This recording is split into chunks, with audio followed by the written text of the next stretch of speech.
The Hagman and Hagman Report for today. It is a terrific Tuesday edition. It is December 2nd, 2014. I'm Doug Hagman, co-host, along with my son, Joe Hagman. Together, we are the Hagman and Hagman Report, both of us in studio today. Folks, you're about to hear 3 hours of unbiased, uncensored news, information, and analysis of the news.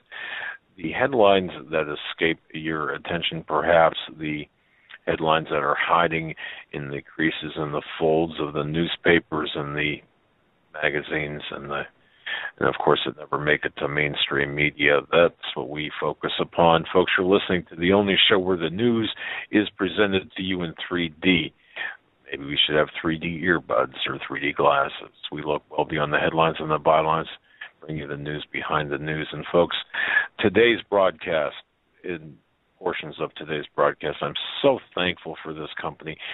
Brought to you courtesy of Harrys.com. That's Harrys, HARRYS.com. Folks, if you go to Hagman and Hagman.com, click on go scroll all the way down to the bottom there, and in the footer section of our website is a link to Harrys. Folks, I don't endorse anything. I don't personally use, take, ingest, whatever myself, and Harry's is a company I am so proud. We, Joe and I, are so proud to endorse, and so proud that they've asked us to partner up, be sponsors of our show. Harrys.com. That's HARRYS.com. Yes, Joe, I'll tell you, you're looking much better. Changed my shaving experience. It's the product I will hope to be able to continue to use for as long as possible. As long as they keep making the blades, buddy. I mean, it's not just the blades, or it's not just the cream or the aftershave. It's a combination. It's some of the softest, gentlest shaving cream that I've had. The razor, the way that they make up their razors, must have been done in a way where they are aerodynamic, or at least they work in a way that don't aggravate people with sensitive skin or eczema, or let alone people like me who just are rough when I shave and cut myself, from not taking my time. It's a great shaving experience. Yeah, exactly. So much for doing a commercial at the beginning of our show. But anyway, thanks, folks, for joining us. Thank you for your belief and your trust in us as we walk through this minefield of current events together. I just want to remind folks, new listeners, thanks for checking in. A very special hello to Annie, who's listening live. Annie from Nevada. God bless you, Annie, just outside of Las Vegas. Thanks for sending me the email, and thanks for sharing your story with us. Folks, you can tune us in 8 to 11 p.m. Eastern. Our home base on the Internet is Hagman and Hagman.com. I'm going to have some stuff up there. Going to be working on some stuff tonight. Some quick housekeeping items. Sure. Let's get into some. Yeah, let's take care of some business. Let's start with Thursday. Thursday we're going to have Paul McGuire on the show. Now he's a prolific author, speaker, friend of the show. He's been on several times. Many of you are familiar with him, but he has been hosting these prayer meetings that have been going on now for a few months at the Sportsman Lodge in Los Angeles. And he is very convicted, I should say. As I read some emails from him this week, he'll be coming on Thursday, not only to talk about the how to get to the prayer meeting at the Sportsman Lodge, but also what the Lord has laid on his heart as far as the urgency for the people of the Lord to be prepared for spiritual warfare, the battle of spiritual warfare, and how to not only access these weapons of spiritual warfare, but how to put them into practice. And he's got an urgent message to share. Go to PaulMcGuireUS.com. Is that right? PaulMcGuireUS.com? No, I never get this right. It's PaulMcGuire.us. In fact, you can go to folks. If you go to Hagman and Hagman.com now, if you go to past shows or show archive, or past shows, it'll take you to both same place. You can. I see it here. You can go scroll down, and right from the home page on the left-hand side, on the right-hand side. You've been, and for folks that have been paying attention to the website, my dad's implemented a new format, and he's been changing and using different functions of it. So if you see, like yesterday there was a circle of trust there in the middle column. That's been taken out and moved, and it's playing around with different designs. So just wanted to let you guys know that you're not going crazy. Easier on the eyes for people as old as I am, I suppose. And the message from Paul McGuire is that there's chaos and supernatural deliverance, a prophetic warning for 2015. Paul McGuire will be giving one of the most important prophetic messages of his ministry, entitled Chaos and Supernatural Deliverance, a prophetic warning for 2015, which is sponsored by the Paradise Mountain Church on December 11th, 2014, that's a Thursday, at the Sportsman Lodge, which will accommodate up to 2,000 people in Studio City, California, starting at 6:30 p.m. The event and parking is free, but you need to register, and you can register right off Paul McGuire US, paulmcguire.us, his site. Right. The first article, the whole first front page of his website has the story there, and I'm posting a link in our interactive chat. So check that out. If you're in the area, please attend since it's free. There's no reason not to if you're in the area and available. And for those listening to this via archive, what I'll do is I'll put I'll put that up on our website as well, Hagman and Hagman.com. I'll link to Paul's website. It'll be in the main story section. That way no one misses it. When is this again, Joe? Thursday, December 11th. So that would be a week from Thursday. 2 days from now. At the Sportsman Lodge. And man, I got to tell you, I want to go. Yeah. I wish it was only a few thousand miles closer. It is the Sportsman's Lodge, 6:30 p.m. in Studio City, California. No, that's 6:30 Pacific time. Yeah. So it would be 9:30 Eastern time. So if you're out in that area, we give you full permission not to listen to the show live that night. Definitely attend Paul McGuire's. Yeah. By the way, I didn't mean to sound presumptuous there or haughty there. I just certainly, man. When Paul McGuire speaks, if Paul was speaking in our area, I would skip the show I'll to go to we see would him definitely. Speak. We'd put a microphone in front of him, and have him deliver, live, because when Paul McGuire says something of that nature, that it's that important, folks, please. And I've known Paul, and both Joe and I have met with Paul, and met with him privately and for extended periods. And I've got to tell you, he is knowledgeable beyond beyond your wildest imagination. Just to talk with him, it's incredible. So yeah, definitely. And that's we have that show lined up for this Thursday. And then we have tomorrow. I don't know if you want to announce that or you want to. Yeah, let me get into this. But before you move from Paul McGuire on Thursday, is Paul going to deliver a similar message for those who can't attend on live? Okay. Yes. All right. So, folks, it's very important. The next 2 days are very important. Certainly, Paul McGuire on Thursday, but tomorrow is extremely important. I probably spent an hour on the phone with Steve today, Steve Quayle, and.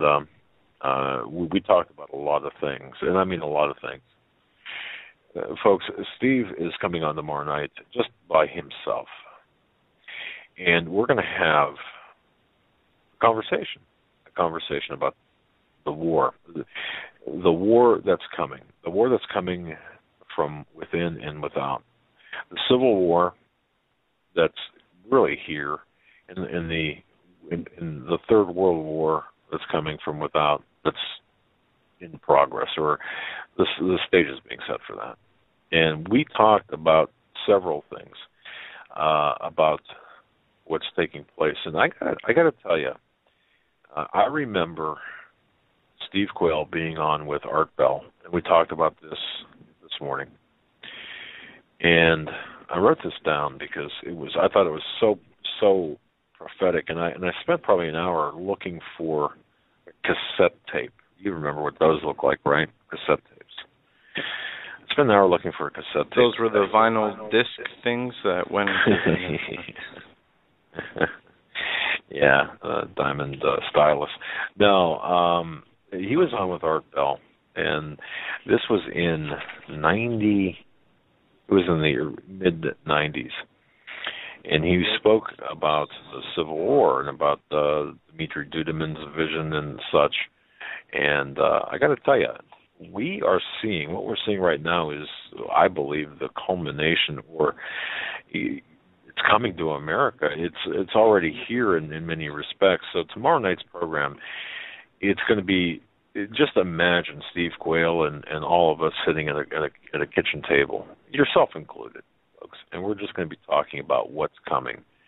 It's just Steve Quayle, no guest, just him and us, and kicking back. And what I'd like you to do, okay, ladies and gentlemen, and I talked to Steve about this because he doesn't really like to take phone calls and things, because things kind of get off track. And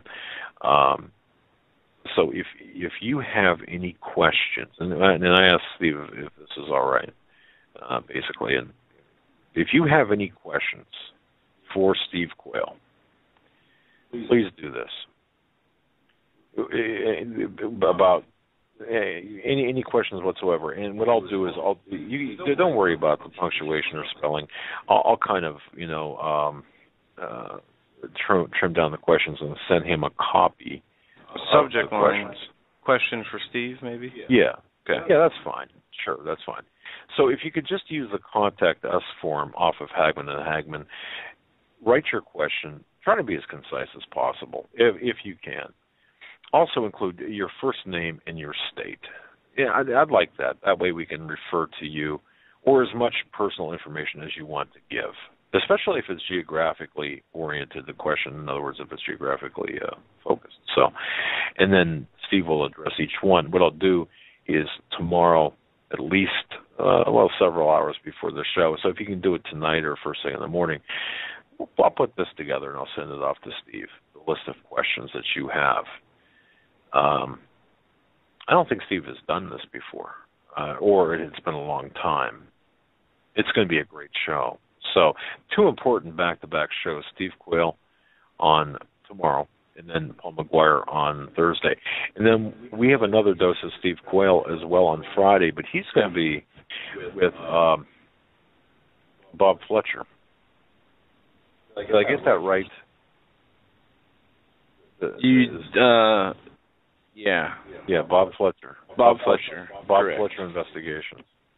And we had to change around some things. We had L.A. Marzulli scheduled for Friday. He's going to be joining us Monday, December 8th. L.A. Marzulli has another book out, brand new, and thankfully he agreed to change times, very generous with his time. And we're excited to bring L.A. Marzulli on, and he's excited to come on and talk about his latest book. So that will be Monday, December 8th. So we got a great week of hosts already, of guests already lined up that will make for a great series of shows. And, with Steve, then Paul McGuire, then Steve and Bob Fletcher. After that, we'll have the weekend edition with Sheila. Then we're going to come back strong with L.A. Marzulli, and we have a few other people in the works. We do have next Tuesday Stans coming on. And then Katie, who you guys know in our chat room here is KW, she'll be on with us the first hour next Tuesday, talking about practical nutrition and how to apply it to our lives. So, and that's important. The closer we get to whatever events take place, we need to be as physically fit, spiritually fit, mentally fit as possible, and focused. And Katie can help us on that. Katie's the one, by the way, who sent me the essential oils when I got that virus, and whenever the stuff that she sent and I began taking it made a huge difference. That whatever that viral yuckiness was, or I lost my voice, that made my wife, they gave my wife a break. But it wasn't any fun, I got to tell you. And then tonight, of course, Stan Deo's second hour. So it's a real Indiana Jones. Yeah. And we love Stan. And there's a lot going on, too. There's so much. Yeah. But before we do, let me get into two things, if I may. This is from GrassTopUSA.com, an article by Don Feder or Feder, I suppose, F-E-D, F like Frank, E-D-E-R, Don Feder, GraphstopUSA.com. This caught my attention when I was doing some research on another matter today. Another week in Obama's war on America. That's right, target America. Don writes, Obama isn't at war with ISIS, the Taliban, or the Muslim Brotherhood. We know that, folks. Now, this is me, obviously, giving some commentary. He's at war with the Constitution, and he's at war with the middle class. You and I. I'm not even sure we're middle class anymore, Joe. Seriously. I'm not even sure there is a middle class. Middle class anymore, I think, is what would be considered 15 years ago to be the richer class or the higher class.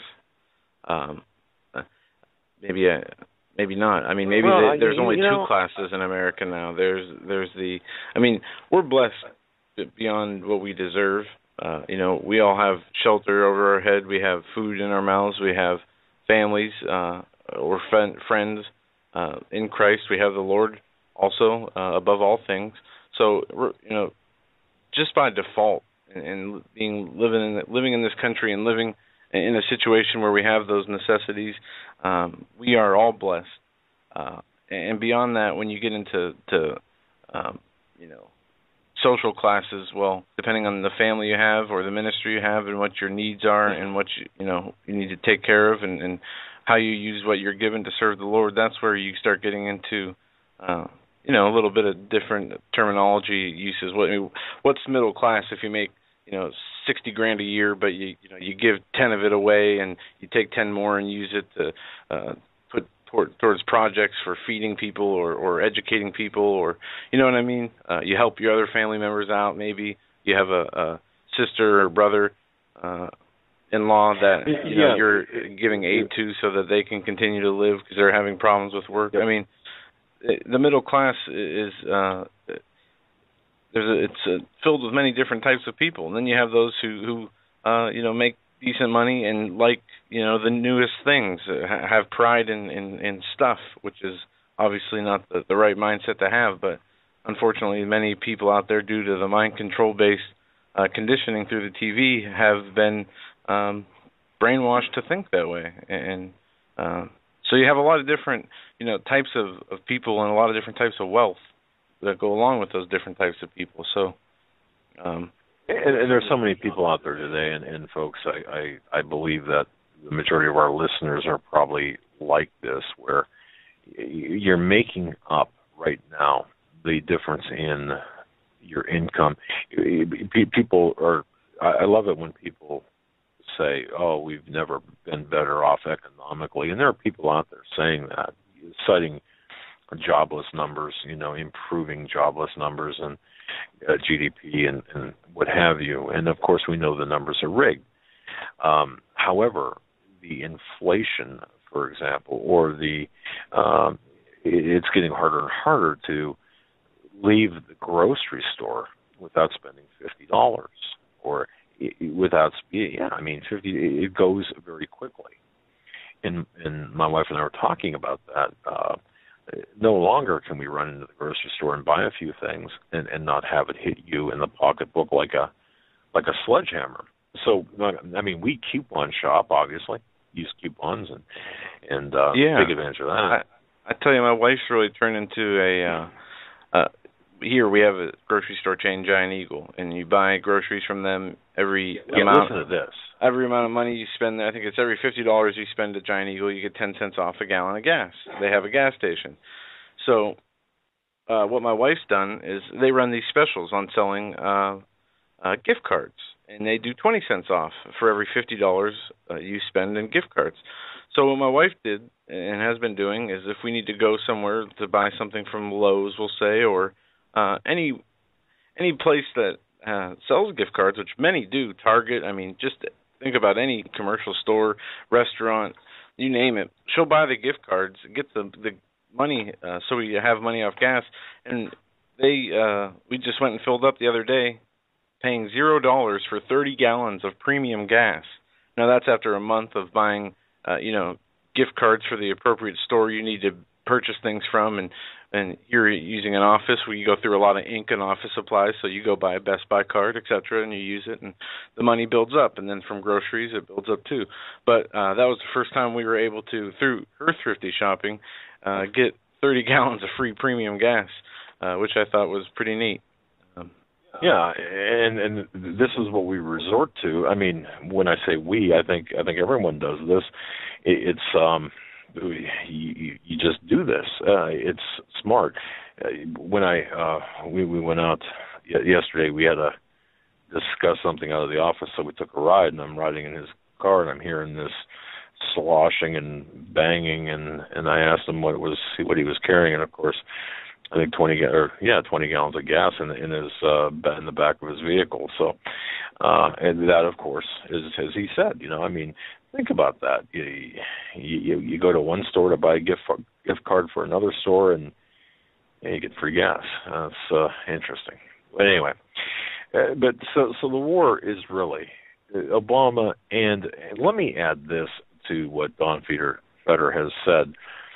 Not only is Obama at war with the middle class, but the entirety of Congress, I believe, is at war with the middle class. Anyone in Washington, anyone inside the Beltway, anyone appointed is at war with the middle class, and ultimately with every American out there.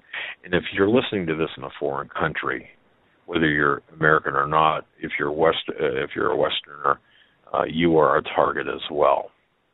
As far as Obama is concerned, the 2014 election was liberating for him. There's no longer a need to pretend to cover up his actions, at least not for the sake of his party, for those who continue to believe in the right-left political paradigm. And again, I'm paraphrasing here from Don Feder, grasstopusa.com. So there's no longer need for him to pretend that he feels anything but contempt for the nation he was elected to govern. Last week was typical on Monday after a grand jury refused to indict Officer Darren Wilson for acting in self-defense. A mob once again rampaged, of course, in Ferguson. We all bore witness to what happened there. And after mouthing a regulation issue call for calm, the renegade-in-chief used the chaos of the mayhem to push his he redistributed his racist agenda, okay? Although there's no excuse for violence, we have to understand the rage of the lynch mob, the leader of the free world told us, the renegade-in-chief said. Yes, we have to understand the rage. We need to recognize the situation in Ferguson. This speaks to the broader problems that we still face as a nation. Really, like the renegade-in-chief who condones anarchy, black businesses were burned to the ground in Ferguson. Now, Obama insisted there are good people on both sides of the debate. So we ask the question, who are the good people who wanted to almost literally crucify the police officer? Who were the good people who were burning the businesses? Who were the good people who were chanting, "Burn it all down, baby"? The nation's renegade-in-chief is in sync with the petty criminals who loot liquor stores, shoot at police cars, burn down businesses.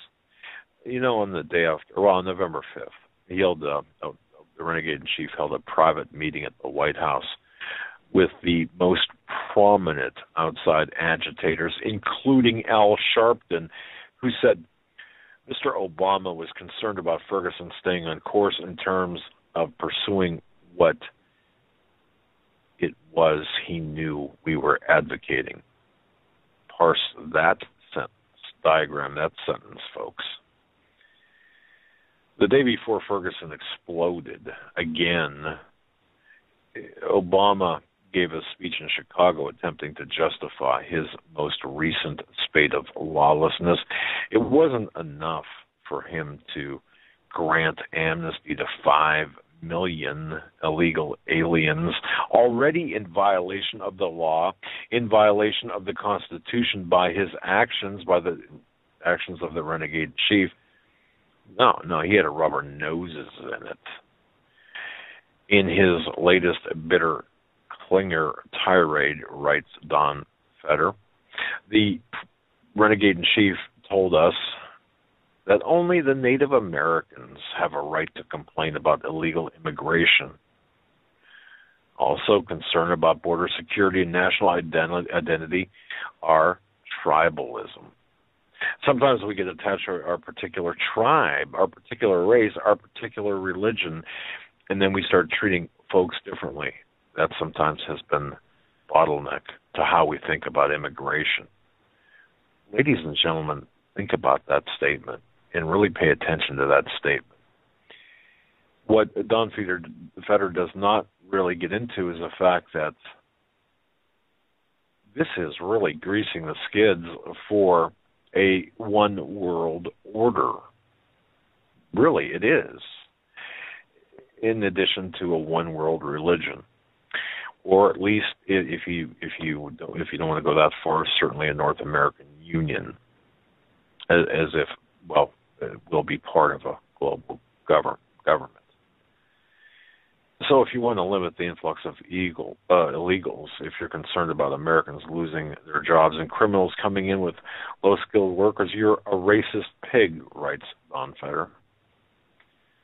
So tribalism is okay when it's Ferguson mob demanding color-coded justice, but not for a majority of Americans of all races who insist that everybody obey the law and that people who want to live in America actually become Americans. So the renegade-in-chief is using executive amnesty to help obliterate our national identity, and we've been talking about this for now 2 years. This is the balkanization of America. This is the ripping away of our of our national identity and changing the morality by changing the demographics of our country. Obama, of course, wants more people living and voting in America who don't speak English, who don't know our history, who don't know our culture. And now this is me talking. Who don't give a doggone rat's behind about our traditions, our Judeo-Christian heritage, our Judeo-Christian foundings. And yes, America was founded as a Judeo-Christian nation going back to the Pilgrims and Puritans. And maybe it's not even that they don't care; it's that they hate it. It's that it's like a racist hates somebody of another ethnicity. These globalists hate Christians with that same amount of hatred. Just the worst kind of hatred that you could have for another human being. Not even looking at them as though they were human. Well, yeah, exactly. And yeah, precisely. Now we're going to the Cloward Piven strategy. Just slam everything to bring everything down. There's a video that recently surfaced. Well, I'm not. Wait a second before. No, there was a chat actually that took place. It was an online chat with Hispanic bloggers last week. Health and Human Services Secretary Sylvia Matthews Burwell. She was there in this online chat with Hispanic bloggers, and I'm not sure how many people heard about this. Here's what she said. Yeah, this kind of flew under the radar. This head of Health and Human Services, Secretary Sylvia Matthews Burwell, said that we need to ensure that those granted amnesty, the new recipients of this amnesty, that they will enjoy a full range of benefits, and I'm going to quote this, in everything from health care to economics to so many things. Now that's contrary to what the president said during the press conference he gave when announcing the executive action. Right, and see, exactly. And here's what she's telling the Hispanic online chatters, and it gets even better because she says this. She said this. Are you ready for this? Everyone should come on in, and folks should not be scared. No questions will be asked, and it's not about an immigration issue. She assured them that the administration would not ask about their legal status. Now, folks, do you remember back in 2009 when the renegade in chief guaranteed that illegal aliens, would not benefit from the Affordable Care Act, from Obamacare? Well, guess what? We've all been suckered. You feel like a sucker, ladies and gentlemen? You feel like you've been suckered? And, of course, we saw that recent video, Hans Gruber from, what was that Bruce Willis movie? Not Death Wish, Die Hard. Yeah. Hans Gruber's brother, Jonathan Gruber.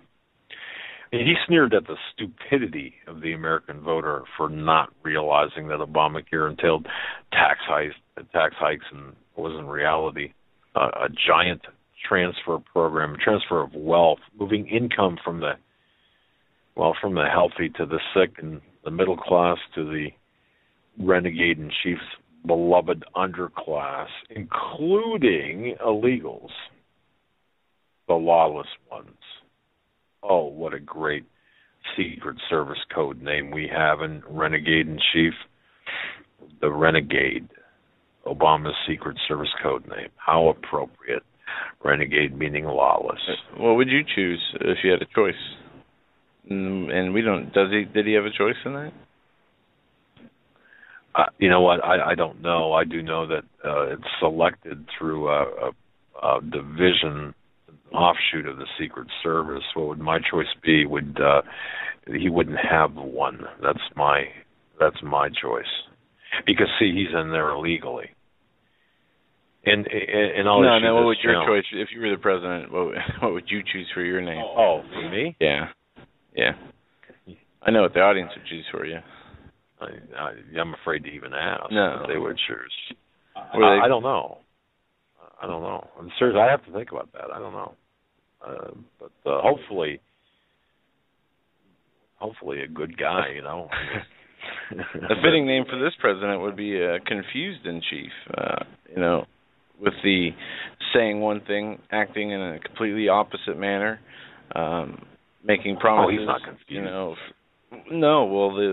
From the beginning messages, from his opening campaign statements, at the beginning of the first term, till the promises he's made then and what he's said and done until now, from you can keep your doctor, you can keep your plan, to, all these lies, all these misstatements, double talk that we've seen coming from him. It's just, it's been one contradiction after the next. Just an example is what you just reiterated about the benefits that potential new citizens or whatever you want to call them, immigrants will be receiving. Part of his statement was, this does not mean that these people who are now legalized will be entitled to any type of benefits or blah blah blah blah blah. And he goes on to say that Congress would need to be the agency or the legislative branch that would have to create the laws to get those types of funding for these immigrants through. But and in tandem with that, where is Congress in all of this? Republican or Democrat, it doesn't matter. They're both the same. They both are facilitating this.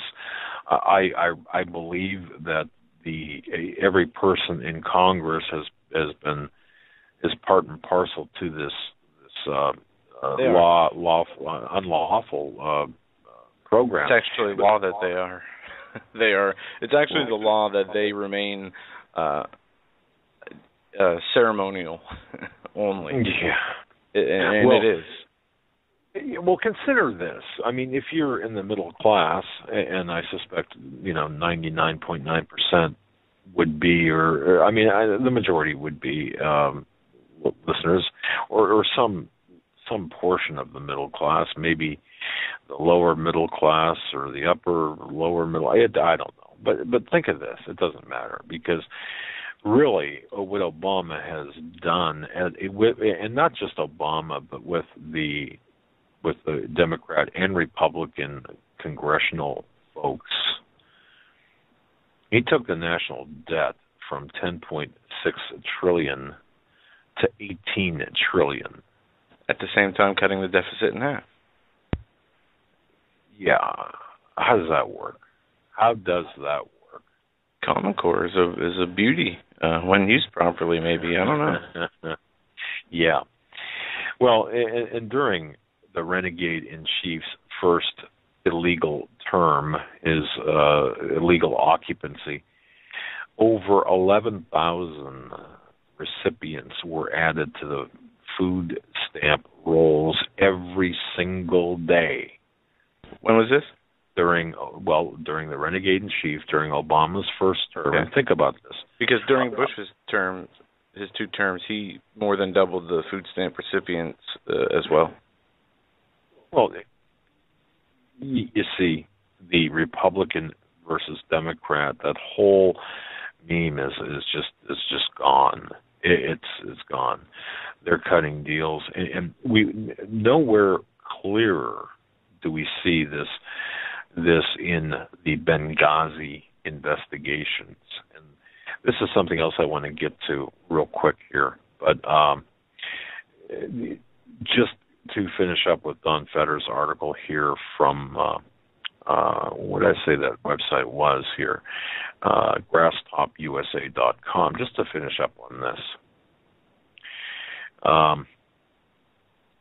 Obama thinks we're all ignorant and bigoted, or at least he's exploiting the bigoted section. He believes that America's success is built on exploitation at home and abroad. He wants to see the U.S. emasculated militarily, and folks, he's doing a great job of that. Our economy crippled and the nation overrun with the denizens of the third world. Well, everything that Obama and this Congress, and I'm adding this Congress to this article, everything that is being done is part of a continuing course of criminal conduct, or a continuing pattern toward the destruction of our country and the implementation of a single global governance. Now, some people will say that's conspiracy nonsense, but it's not. That's why in Obama's land, the Obama land, once known as America or called America, that's why in Obama's mind, we are no longer a Christian nation. But bear in mind, Islam certainly has made important contributions to America. You're just going to have to show me where, folks. Business owners aren't responsible for their own successes. This, according to the Renegade in Chief. Remember, you didn't build that. His ideological imperative even comes into play in such unlikely areas as disease control and Middle East policy. I mean, folks, really? Obama will go down in history as the person in the White House to bring Ebola into this country? Instead of instituting some sort of travel ban, Obama brought patients here for treatment at our expense and sent soldiers to empty bedpans and to become infected themselves over in Africa. How's that for duty? What you mentioned and what's been brought up recently on our show about the comments Obama made about the businesses, you didn't build it. somebody else did. That only concerns me if they're saying that from the standpoint is you didn't build it, we're going to take it from you, rather than, you didn't build it, somebody else gave you the opportunity or ability to do it. Wait, what? No, you can't be serious. Otherwise it's empty rhetoric if he's just saying, you didn't build your business. I mean, it's worthless unless they mean it in the context, well, you didn't build it, so we're going to take it from you by, marketing strategies, by regulation. Deeper. That's the wrong way. I disagree. If he's just saying it, you didn't build that because it was built for you by the opportunities of others, I see that as empty rhetoric versus an actual danger of it coming from a standpoint where they're talking about you didn't build it, so it's ours now. Okay, you kind of saved yourself there in that last half paragraph. Okay. Well, look at Obama when he deals, and Kerry and Hillary and Bill Clinton, by the way, and we're going to be seeing a lot more of Hillary and Bill Clinton. I can tell you this, and as the years go on, where there's Hillary, there's Bill. The opposite, I don't believe, necessarily applies. In addition to I'm not going to go there. Never mind. And those people listening to this know where I was headed. So anyway, think about how the Middle East process is going, and Bush had the same problem, and Clinton had the same problem, and Bush the elder had the same problem, and it goes back. Carter had the same problem, and it seems like every person who occupied the Oval Office had a similar problem.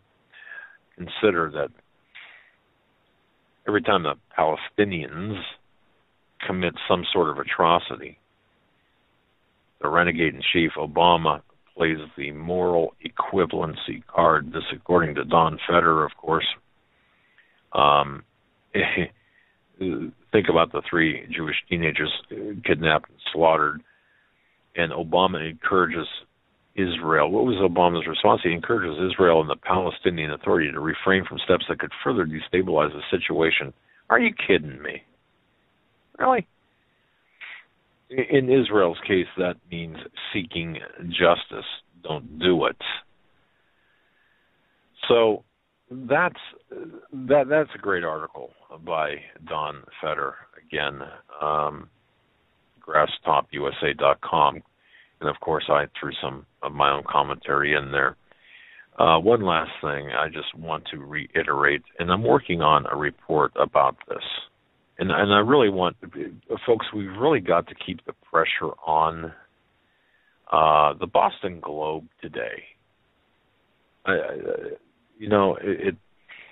man, I don't even know how to not lose my cool when I talk about this. Sometimes I get very emotional, but the Boston Globe ran an article by Michael Cohen. It's an opinion article, but this seems to be what everyone is thinking, and this seems to be the official narrative. Folks, remember, and I consider myself a very prolific author about Benghazi, having the benefit of intelligence insider information. But the Boston Globe opinion piece by Michael Cohen is titled "The Real Benghazi Scandal." In case you missed it, by the way, last week, on November 21st, the House Intelligence Committee perpetrated one of the more surreptitious Friday news dump in recent memory. They dropped a comprehensive 2-year report that debunked pretty much every myth about the 2012 Benghazi tragedy. Excuse me, I had to hit my cough button there. Did the White House send then UN Ambassador Susan Rice out on a Sunday morning talk show circuit to mislead Americans about the attacks? No, the report said. She was merely stating what were at the time the best assessments of the intelligence community on what happened in Benghazi. Now think about that, okay? Was there an intelligence failure prior to the attacks? No. Was the military prevented from offering support, or even worse, given a stand-down order by the White House? No. There were not any U.S. military assets able to respond quickly enough. This according to the House Intelligence Committee report released on November 21st. Now, I'm not going to read this, of course, but the report. I'll just say this. I'll just paraphrase from this. Cohen writes that these sober findings are not only consistent with 2 years of statements from the White House, the State Department, and the intelligence community, but they stand in stark contrast to the unceasing stream of innuendo and unsupported allegations of wrongdoing that have been irresponsibly alleged ever since 4 Americans were killed during a terrorist attack on U.S. diplomatic facilities. So, folks, Joe and I, others, we are irresponsible, and we have certainly thrown out this unceasing stream of innuendo and unsupported allegations of wrongdoing. Notice, folks, that this report, this November 21st report, is it's actually a Republican product. I find it very interesting. Let me pull this up here. I find it very interesting that the actual report is 37 pages, and there were, I believe, 17 points made, 17 findings, one of which was the CIA did not engage in any unauthorized weapons arming shipments. That's right, they didn't. And you know why they didn't? See, people look at that and say, see, told you, there were no arms shipped. No. Here's the reason. You've heard of the Gang of Eight, right? The Gang of Eight. The Gang of Eight that was created. G8? No. This is a Gang of Eight within our own Congress.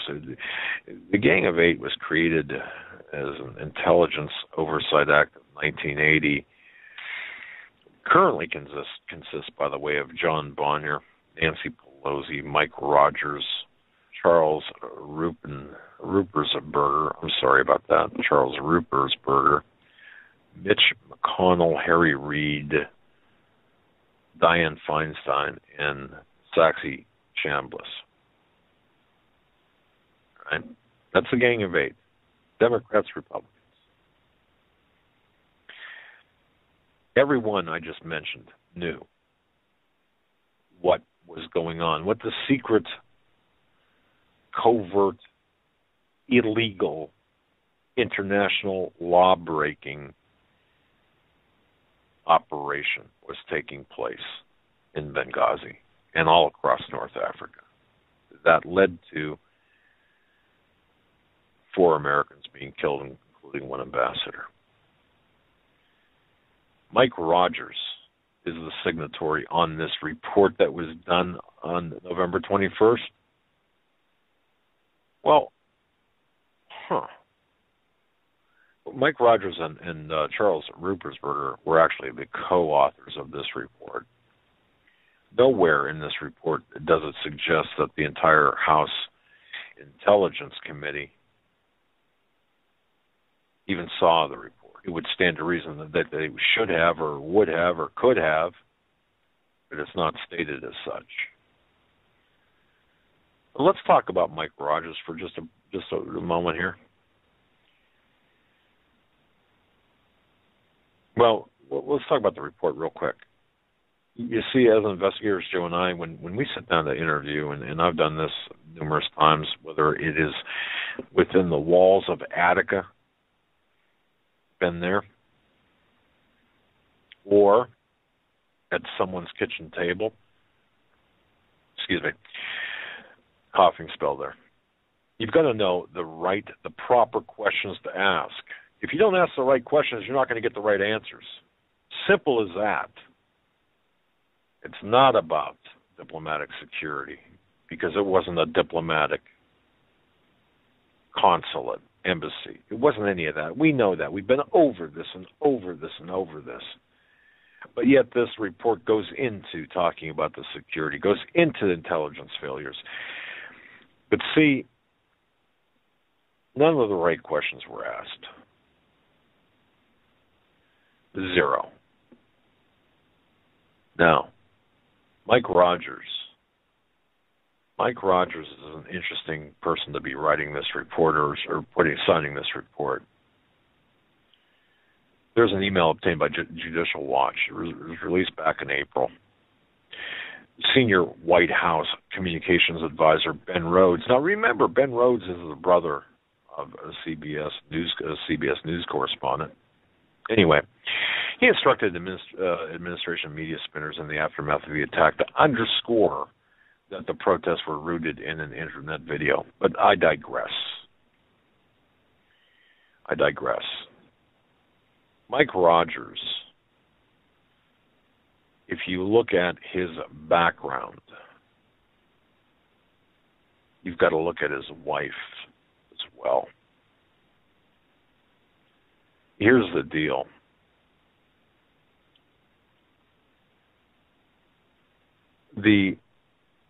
And by the way, there no issue dominated Rogers' time as committee chairman more than Libya. If you go back to February of 2011, protests against Gaddafi, that's when they began. In March, NATO airstrikes commenced, and so on. That's when the United States named Christopher Stevens as special envoy to the Benghazi-based Libyan opposition. And then by August, I'm just refreshing your memory here, by August, the end of the Gaddafi regime was in sight. The AP reported that the CIA and the State Department were working closely in tracking down the dictator's vast arms stockpiles, including chemical weapons, yellow cake, uranium, some 20,000 shoulder-fire missiles known as man-pads. The State Department spokesman Victoria Nuland told AP that Stevens was working with officials in Benghazi on how to track down these weapons. Well, okay.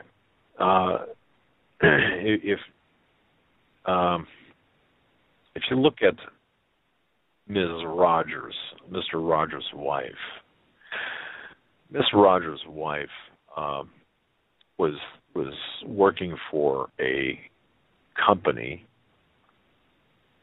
called Aegis, A-E-G-I-S, Aegis Defense Services. See, Christy Rogers,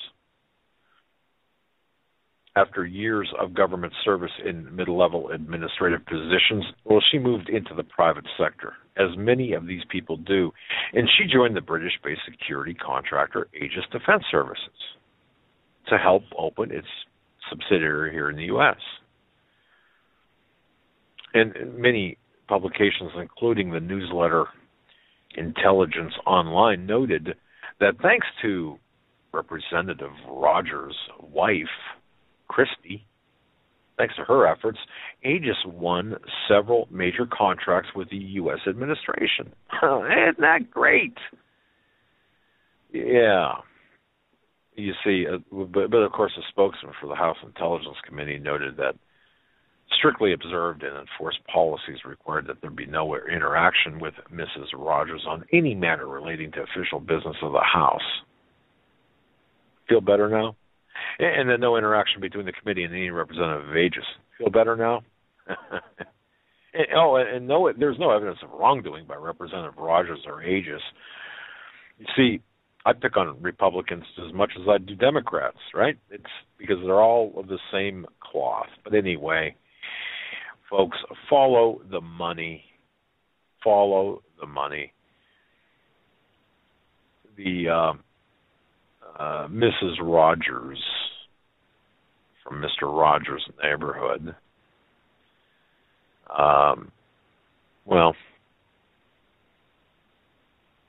I want to be very, very specific and careful with what I say. As Representative Rogers, as he assumed control of the Intelligence Committee and Aegis subsidiary, Aegis Advisory, began setting up shop in Libya Oh, how convenient. Aegis began operating in Libya right around February of 2011. There was a report out, it was more confidential, notes that the company's ability to provide proprietary information and expert knowledge from their country, their country team based in Tripoli. Security was part of that Aegis package, too. Aegis had very extensive links in Libya, links which could be leveraged quickly to ensure safe passage. For example, Al Jazeera reported that Aegis was hunting bigger game in the country, for example, than the weapons mentioned. In other actions as well. They were seeking a $5 billion, that's billion with a B, contract to guard Libya's borders. My goodness, the borders of Libya are more of a priority than our own southern border. You know? Absolutely. Well, we'll have our time as we see the destabilization of the United States happening. It's just like we destabilize the Middle East, and Libya being one of those countries, it will be destabilized here, all that much worse. And, we're up against the top of the hour. Yeah, I know. I want to say one more thing here, because Aegis took a very specific interest in the events in Benghazi. One recipient of Aegis Advisory's Libya briefings was Stratfor. Folks, think about that. Stratfor. Aegis Libya briefings were circulated to Stratfor's confidential Alpha List, and the Alpha List is a repository for most of the intelligence that comes in. Just keep that in the back of your mind, folks. I am in the midst of doing an investigative report that hopefully will be published at Canada Free Press and certainly published at HagmannandHagmann.com. And with that, I know we're up against the top of the hour to bring Stan on. We don't want to impose upon his time. Folks, this broadcast, as we mentioned earlier, portions of this broadcast is brought to you by Harry's at Harry's.com. Folks, I got to tell you, as we near the holiday season, a lot of people give gifts at this time of year. A lot of people trade, exchange presents. My goodness, I got a frog in my throat. And one of the best gifts I can think of to give your son, your son-in-law, your husband, your father, your brother, your Uncle Ned, even if he is a pain in the neck, is one of the starter sets from Harrys.com, HARRYS.com. Folks, I've never used a better razor in my life. I shave every day. And Harry's they've got shaving plans. For example, you don't ever have to step out of your house. They will send you, depending on how much you shave, they ask you, how often do you shave? And if you're an everyday shaver, for example, they send you so many blades and lotions and creams per month. If you are an occasional shaver, they adjust it to whatever your needs are.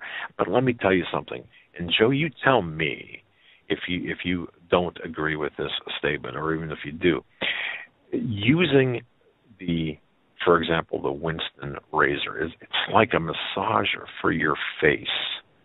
And it's, as you say, it's like ergonomic. It feels like I've never had a razor, a straight razor, or not a straight razor, but a razor, blade razor, that felt like this, that didn't really tear up my face, or that felt as good as this. And I really, shaving to me is a hassle, man. It's just guys, you know what I'm talking about. If you shave every day, you know what a hassle it is. You got to slather the stuff on, and then you got to grab. Sometimes you run out of blades, and you go to the store to get blades, and they're so expensive. And the disposable razors, they just aren't. They're made in, they're made in China or what. It's a hassle. this, I've got to tell you, from Harry's, the blades, in fact, they own the factory, and the blades are fantastic. Well, Joe, you know, I mean, it's really, and let me tell you, it is transition from any shaving experience that you've ever had, whether it's an electric razor or old, 3, 4, 5 blade razor, whether they have the vibrating feature or not. Like I said, the whole package. It's the shaving cream, the combination of the shaving cream that they have, which is fantastic, with the razors and the aftershave, makes the whole shaving experience that much more smoother. And I haven't dealt with any razor rash, any cuts or issues like that since I started using Harry's. I got to tell you, the shaving cream is like no other. It is. I don't know what they put in it. I really don't. But man, it's great. And there's a foaming shaving gel that they also have as an alternative. They have shave cream and foaming shave gel. I don't know what they put in this, but man, it really gets into your face, and it just acts like just a wonderful prep for your face, and then aftershave moisturizer. But the really big thing, and I love this, they've got 3 different starter packs for the Truman, the Winston, and then the Winter Winston. I got to tell you, the Winston itself, the weight, the shape, it's just a fantastic shave, just a fantastic razor. Folks, I really do hope. If you, and by the way, the packaging, the presentation is absolutely beautiful. So this is something you could be proud to give a friend, or even give yourself for a gift. Definitely do this. This is fabulous. In fact, I just ordered more blades and some other supplies from Harry's yesterday. So, folks, we're big proponents. Harrys.com. That's HARRYS.com. Harrys.com. Even in a crisis, you gotta want to look. You don't want to. You don't want to cut your face up. And folks, I want to bring your attention to an important message for all of our listeners. I want to let you know, and others. Do you want to let others know you're listening, spreading the word about our show without even saying a word? The fine people at RMS Apps, Ronnie and Kevin, have spearheaded a shirt campaign specifically for listeners to the Hagman and Hagman Report. This is a subtle way of letting people know they listen to our show while pitching in to help us offset some of our broadcasting costs at the same time. For a limited time, for only the next 14 days, or until the 17th of December, you can purchase limited edition shirts with our famous icon canine logo, King, featured prominently on the front. These unisex T-shirts made of 100% cotton, long-sleeve tees, heavy fabric hoodies, even camo patterns. Check them out. Go to our website at hagmanandhagman.com. That's hagmanandhagman.com. Click on the image of the shirt located on the front of the page, and it will take you to the limited time promotion page for these great shirts. Get yours today. Let others know that you are listening while doing so in style. These also will make great gifts for the holiday and other special occasions. Again, go to hagmanandhagman.com and click on the link for the T-shirt. Now, I think we can actually just do the break as we just did without the music, and bring Stan right on. And if you're over there and Stan's ready to go, give him the nod, and we'll bring him right on. We have a lot of questions for Stan. If we could, I'd like to open with the one somebody sent me, which is interesting because this is a problem or an issue that I have not heard of, pertaining to some kind of asteroid on December 7th that is going to be making some kind of close approach. And thank you, I believe it's Doreen. Yeah, Doreen in the chat for this question. And I'm looking up this asteroid here right now. I see what it is, 2014 WX202. At December 7th, it will be passing closest to the Earth at 1 LD, that's 1 lunar distance. It's 5 meters in size, and the condition code given to it is 5. So while we're waiting for Stan, Doreen, I can just tell you the condition codes are 0 through 9. The uncertainty or estimate 0 through 9, 0 being good, 9 being highly uncertain. That's a relative. I don't know. They have a good idea that where it's going to go. Now, sorry about that. Okay, we have technical issues here. Okay, Stan, are you here? Okay, I hear Stan through your headset, Dad. Okay, hold on. Let me see if I can fix this. What I did was I hit the wrong button. Okay. I don't know. Okay, what you can do, Dad, if you can hang up with Stan, go back to BTR. Okay, hang up with Stan. Click the red button. Click, or go back to BTR. Yeah. Now, go to take that off hold.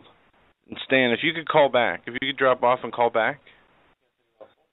Okay, well, let's Stan disconnect with you and reconnect or drop off the call. Okay, So yeah, go down one. Yeah. Hit that button and okay. Now that call has ended. Go click the hold or the okay. How are you going to do this here? What's that say between the microphone and the resume call. Yes, resume call. Okay, now when Stan calls back, Stan, if you can hear us, you can call back at any time. Or you can click the plus button there. Add to this call. Search for Indiana Jones. I can do that. Okay. Can you hear me now? I can hear you now. Yes, you're back along with us. I could hear Stan through your headphones. So what you did is you put the call with Blog Talk on hold, and you were just talking with Stan. So click and then click add to call. And let's see if that works. Man, I'll tell you something. You're going to have to fire me. Well, the way BTR formats the show here. Stan's on, right? Stan? Yes. Okay. There we go. Man, I'll tell you something, Stan. Can they make this any more difficult? I mean, or am I just a moron? I must be a moron. I really. Seriously. Well, I wouldn't say that. The thing is that over on your side of things, you've got more buttons to push than I do. I have to push the one that says hello. Yeah. Well, yeah, and Joe just walked me through this maze of well, that's fine. All right, we're not going to. We could write a book on my ignorance about technology, but going to kick it over to Joe. Hey, Stan, great to have you back on the show. I'm going to open up with a question from a listener, and then we can take it wherever you want to go. A listener by the name of Doreen wants to ask what your idea is of this asteroid that's going to be giving us a close call on December 7th. This is 2014 WX202. It is going to make a 1 lunar distance approach on the 7th of December in just a few days. And the condition code is 5. Well, I don't know who put the condition code on it, but I mean, 1 lunar distance means it's about 250,000 miles away. So I'm not too sure that I see that as a great threat in life, but okay. I mean, where did she get excited about that? Over at Space Weather or something there on their thing, or? Yeah, on spaceweather.com. I think is where the information came from. At least that's where I found the information about the asteroid, and I haven't heard about it. Yeah, I mean it is. Yeah, it's a WX202, but it's only 5 meters or so. What would that be? 5 meters. Yeah, about 16 feet in diameter.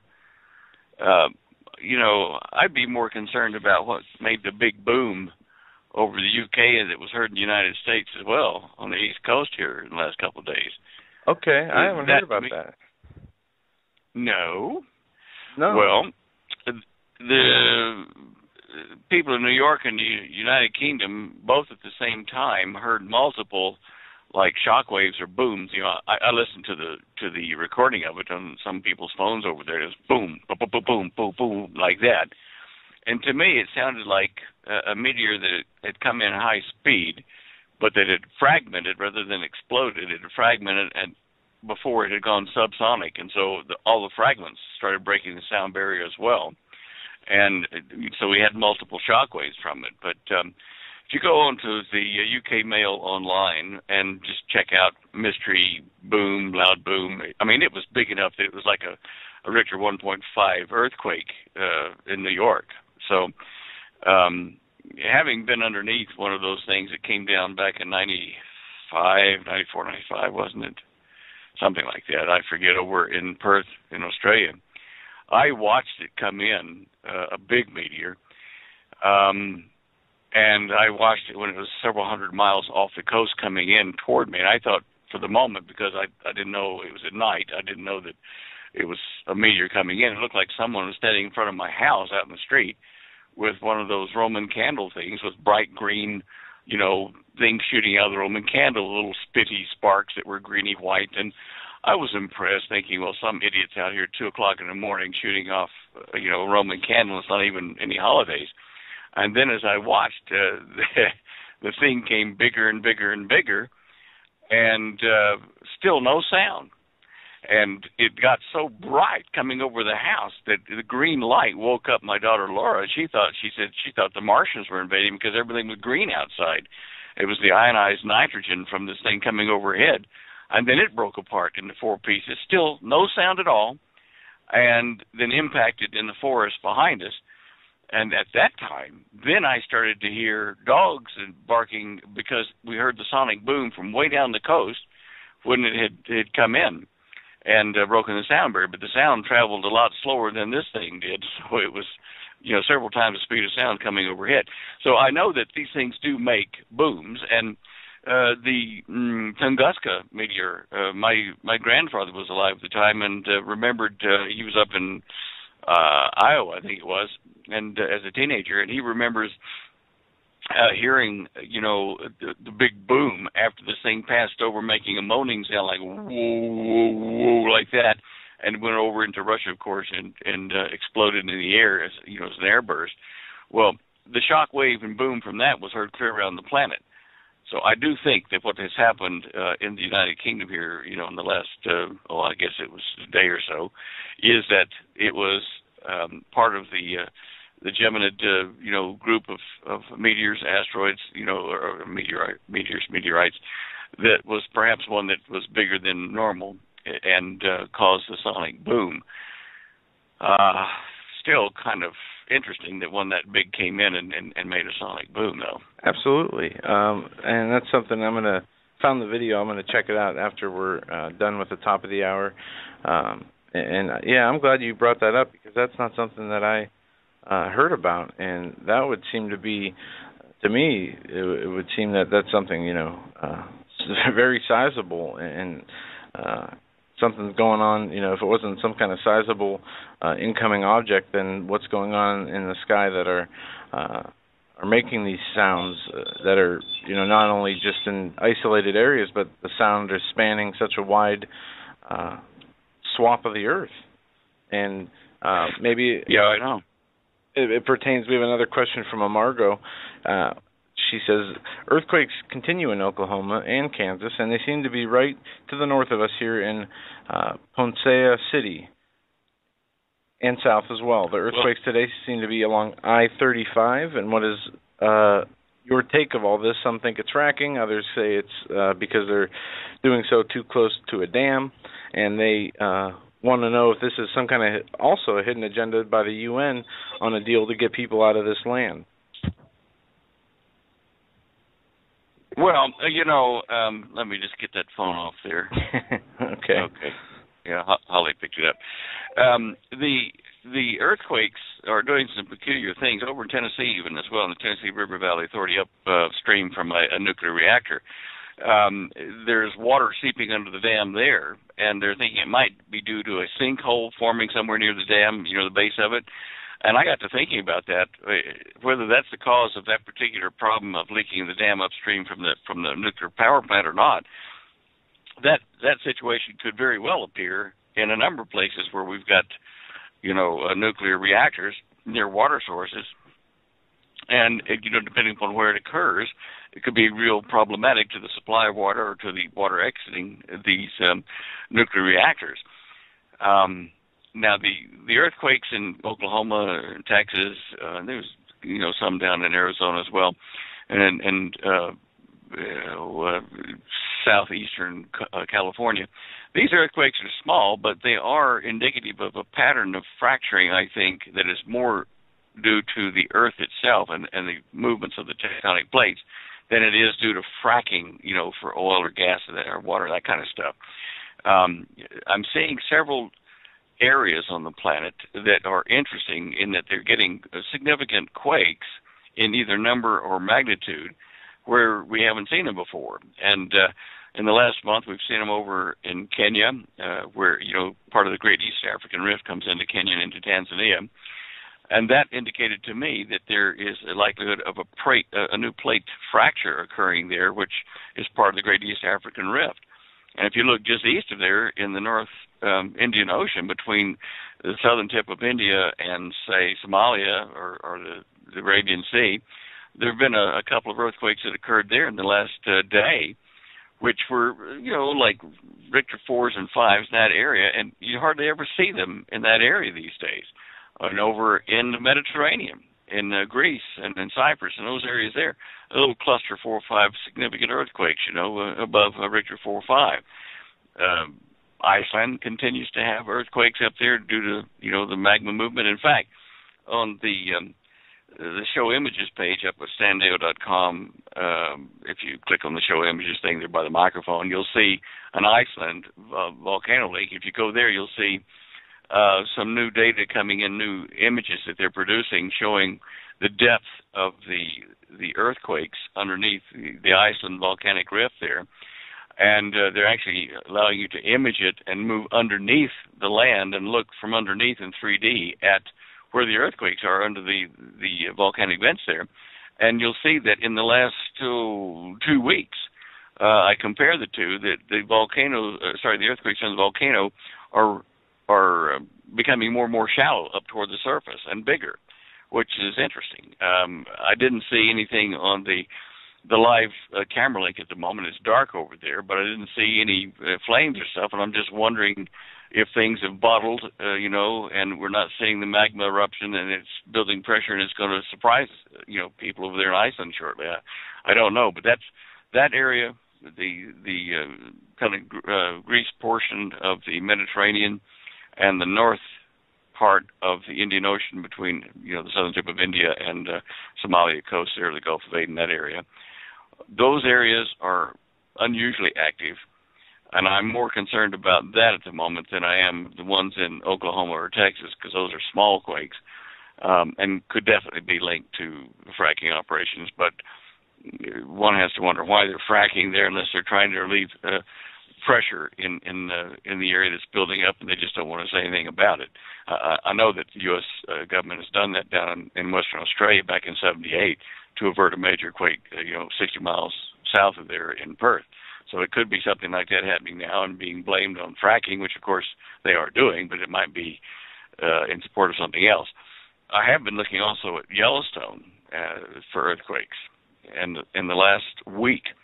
And there have been a number of surges in earthquakes in the Yellowstone area, more toward Madison River and some down toward the southern part of the of Yellowstone Park.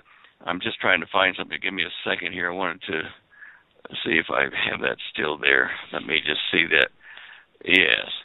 I don't know if I've put this up. Probably not. I was going to. It's a 7-day quick scan of the seismometers, the helicopters at Yellowstone, all of them, and showing how the activity's increased, over the last 7 days. It goes up and then down. And it's been very busy on a number of the seismometers there at Yellowstone, which concerns me a bit.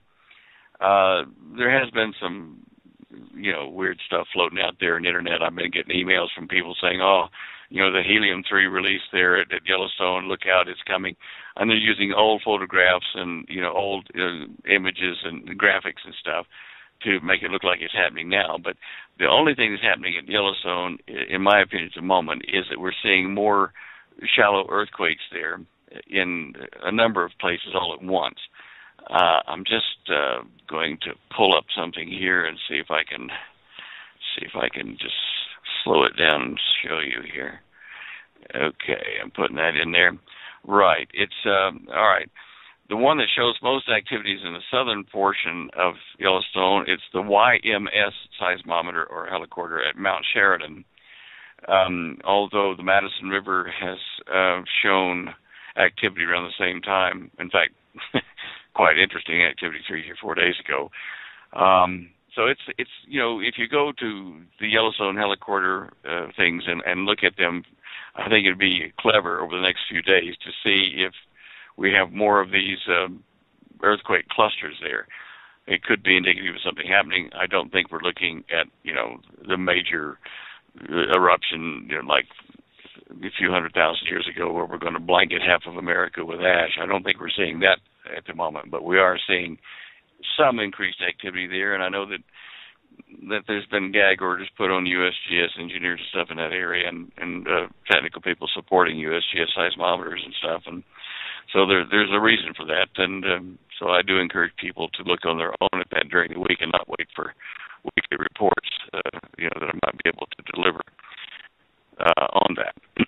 Anyway, that's all related to booms and earthquakes and whatever. And I don't see enough at the moment to get panicky about that, or the asteroid or meteor passing, 250,000 miles from Earth here in the next few days. So, hope that answers those questions. That's encouraging, by the way. I mean, the last thing I want to worry about, of course, well, not worry, but think about is the asteroid. When Joe mentioned it, I was kind of like just taken aback by that. I don't know. For some reason that was on my mind, and I'm glad that we really don't, have to worry about that. Good. Hey, a bit of I guess, light information, but historically it looks like it's correct. The UK Telegraph came up with an article on a DNA test of the British royal family. Have you seen that? No, do tell. Oh, interesting. Richard III, they found his skeleton in a parking lot there in Leicester in 2012. And, the archaeologists were all excited about it. And with enough of the skeleton, it was, preserved well enough, they could do a DNA test on him. And so when they did a DNA test on it, they find that he wasn't part of the royal bloodline, that he was part of an adulterous liaison somewhere along the chain. And they think around the time of Edward III in the 1300s.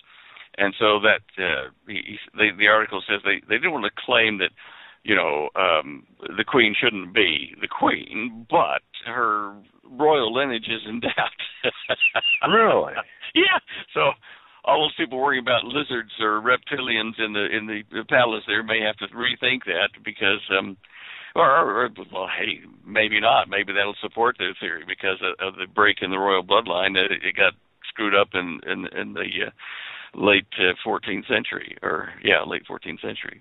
So anyway, how did a skeleton turn up in a parking lot, or was it some? Oh, well, they were digging. Oh, okay. They were excavating stuff, for additions to the area there, and it was a chance discovery.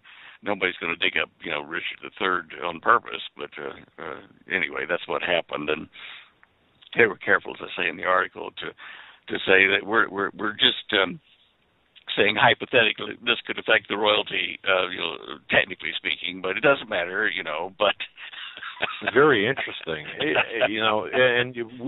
I've been following like the lineage of the royal family and looking at Charles and William, and especially William, and so that very interesting and very relevant to that. Yeah, and I do have a question here. I'll put that over to you in the links, Joe, so you can have a look at it later. Okay, and Stan, there's this article that might be related in a way. British royals refused to visit Israel. I'm waiting for this to pull up. It's from the Weekly Standard. It was published on the 27th, I believe, and this article's coming real slow here. Right. British royals refused to visit Israel, and they gave three hypothetical reasons why this may be. And as this is still loading, geez. Maybe we're having some kind of bandwidth issue or problem. Everything's taking a long time to load here. Well, until this does load, it said that no current. Here we go. You won't find British royals in the Holy Land. Elliot Abrams calls it the bizarre story of the refusal of British royals to visit Israel, when they are constantly in the Arab world. It goes on to say the Queen has never set foot in Israel. Prince Charles set foot briefly there only once during a rabbin funeral, and it goes on to say, by contrast, rabbin funeral. In 1 month, in November 2014, we found Prince Andrew and Prince Harry at what the Foreign Office must have considered a diplomatic necessity, the Abu Dhabi Grand Prix. Prince Andrew also visited Saudi Arabia at the request of another Foreign Office, but never Israel. They've never visited Israel. The royal family or the people who are their lineage that are alive today. I wonder. Well, that is interesting, isn't it? Yeah, I wonder why that is, and if it has something to do with what you just talked about. Well, I don't know. I do think that since the Balfour Declaration, or around that time, there were some problems between the royal family and Judaism in particular. I forget the details of it, but that might have something to do with it. It might have something to do with the Anglican connection to the Catholic Church, Anglican being the royal religion there in England. But for them not to visit, I mean, that's just weird. There is some rumor also that... Sorry, go ahead. No, go ahead. The article says what? I was going to say, it does not go in to say that they've been avoiding it or, declined any invitations or have been invited. It does not go on to say that either way, whether they're avoiding it or just haven't got around to being there. Well, the British repartitioned the Middle East after World War II, after World War I and World War II. And when they did that, they created a lot of problems in the Middle East. And so it might be that they would not feel, safe going into Israel because of that. But the damage was mainly done to the Arab tribes, the Arab nations in the area, when England, redivided everything through new border lines between territories and gave part of somebody's territory to the other sheikh and this and that.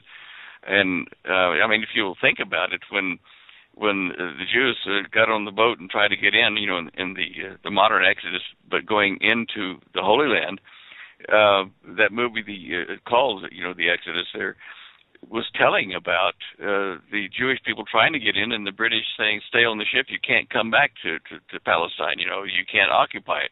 And there was a great kerfuffle there after World War II about that. So that may be part of the contributing factor about how they don't go there.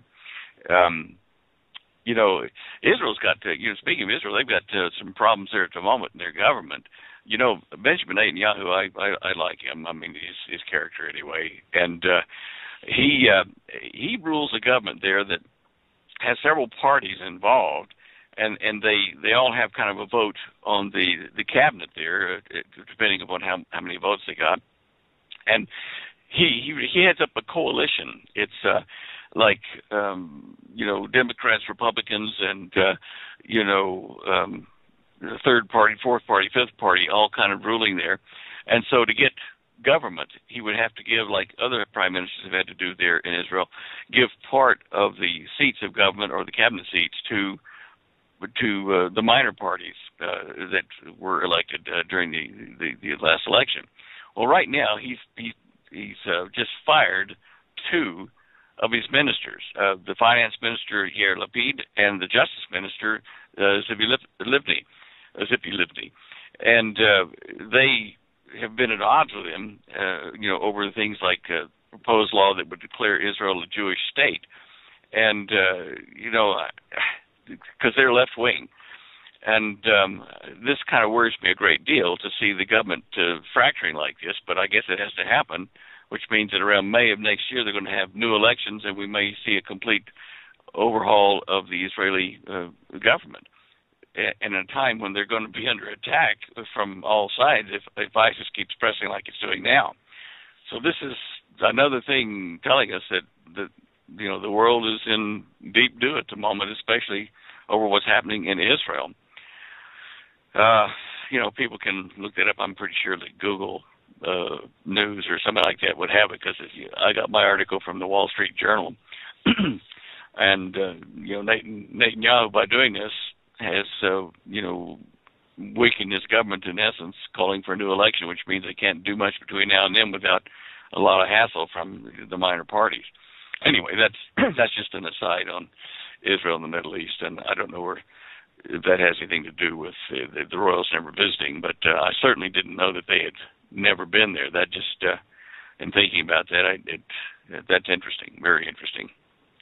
Well, if you don't mind expanding on this, where do you see? I mean, we're seeing Israel being really tightly squeezed here by our government, by all governments. We're seeing Iran, no agreement with Iran, or I shouldn't say no agreement, an extended timeline that was recently, the timeline was recently extended last week with respect to the nuclear stuff. Thank you. Yeah, I was having a blank out there for a second. Having a senior moment. Yeah, man.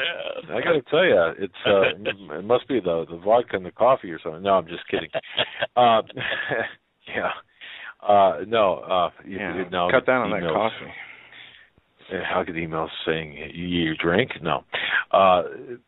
Really, we're seeing. I really do think that we're seeing this great squeeze on Israel.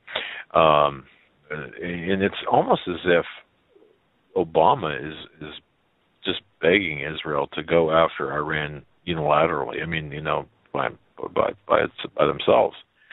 You see this taking shape anytime soon, or I know you don't have a crystal ball, but what's your gut feeling about this?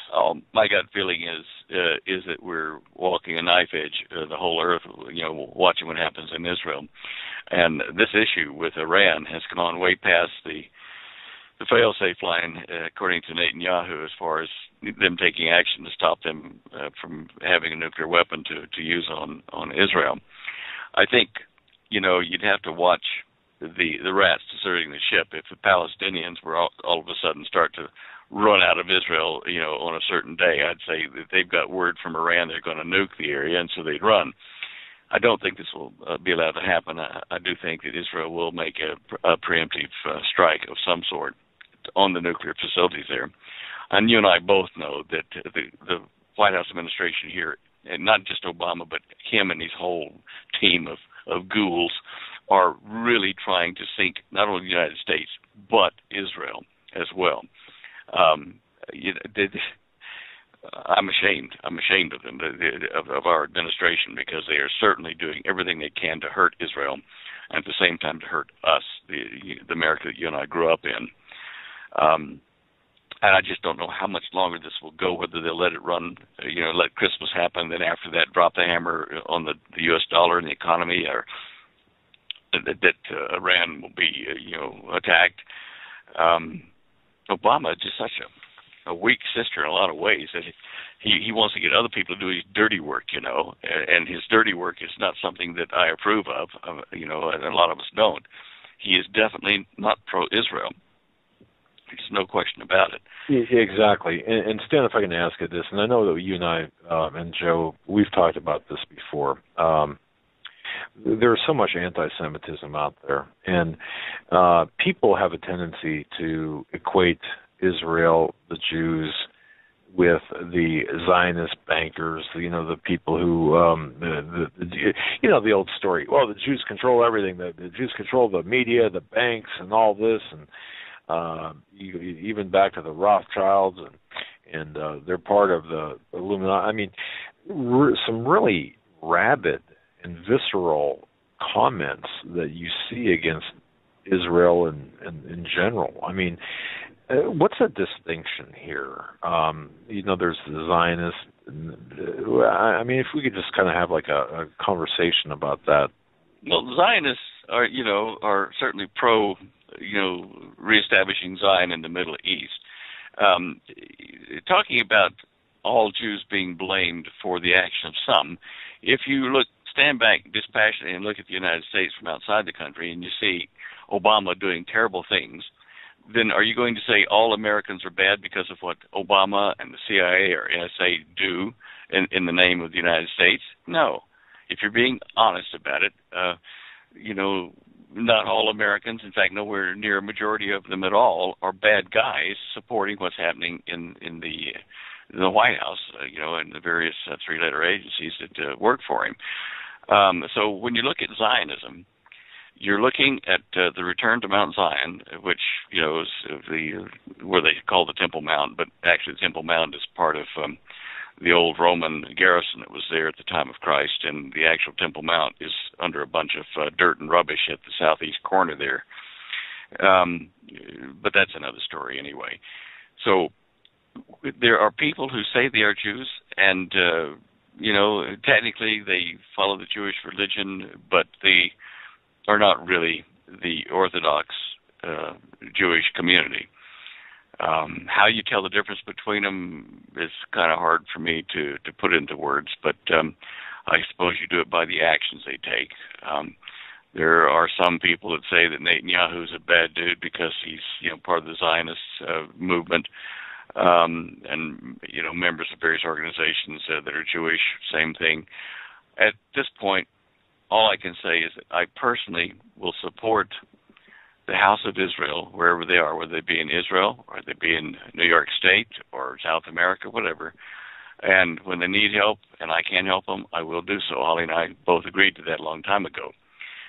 Mainly the children who are not quite as political as parents would be, no matter what their political situation is in their mind. But the Balfour Declaration and the British partitioning of the Middle East after the war laid the groundwork for a terrible, terrible conflict, and probably the last, if not the next to last, big global war to unify the people, the countries of the planet that survived that into one government, one economy run by a single individual with three advisors close enough to him they can kill him if he steps out of line. That's the original protocols of Zion, the Elders of Zion type document, blueprint for the world, and it's certainly following that. But I don't think that that's a Jewish conspiracy. I think it's a Zionist as opposed to Jewish conspiracy. And a Zionist can be a Baptist, a Catholic, or nothing, religion-wise. Anyway, that's my opinion on it. I appreciate that because it seems like, and I don't know, it almost seems cyclical.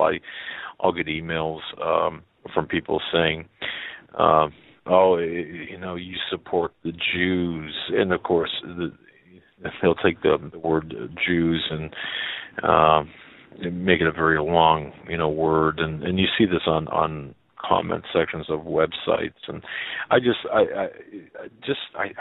see this building and building and building. This to me, it's a lot of ignorance and stuff. So I'm glad you made that.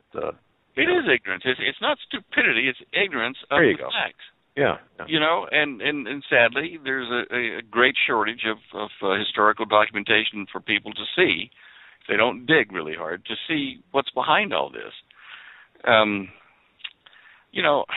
Those of us that support the real Hebrew, the House of Israel, as opposed to just the tribe of Judah or Benjamin, because they lump everybody as Jews who are members of the 12 tribes, but in essence there are 13 tribes of Israel in the earth today, and they are the Orthodox ones, are observant and observe the dietary laws and observe the Seder of a number of things, the order of things in the synagogue and in their community, and they have minimal political, activities, and certainly there are a lot of them in Israel, and they tend to cluster together in tight little communities. But then there are others who say they are Jewish, but they don't practice their religion. They're not observant, and they're more political. They're more Zionist, if you wish. And those tar and feather the rest of us that have Jewish blood, or like Hebrew blood of the 13 tribes, who have nothing to do with this grand global conspiracy to form a one world government that's a dictatorship. I can't argue with those people who say the protocols of Zion laid a blueprint out that's being followed to the letter here in the world, and we're going to see this global dictatorship form. I cannot argue with that. What I can argue with this is this. The protocols of Zion, that document was a spurious document aimed to turn the people who understood what it said against all Jews, all Hebrews, against the house of Israel, wherever they are.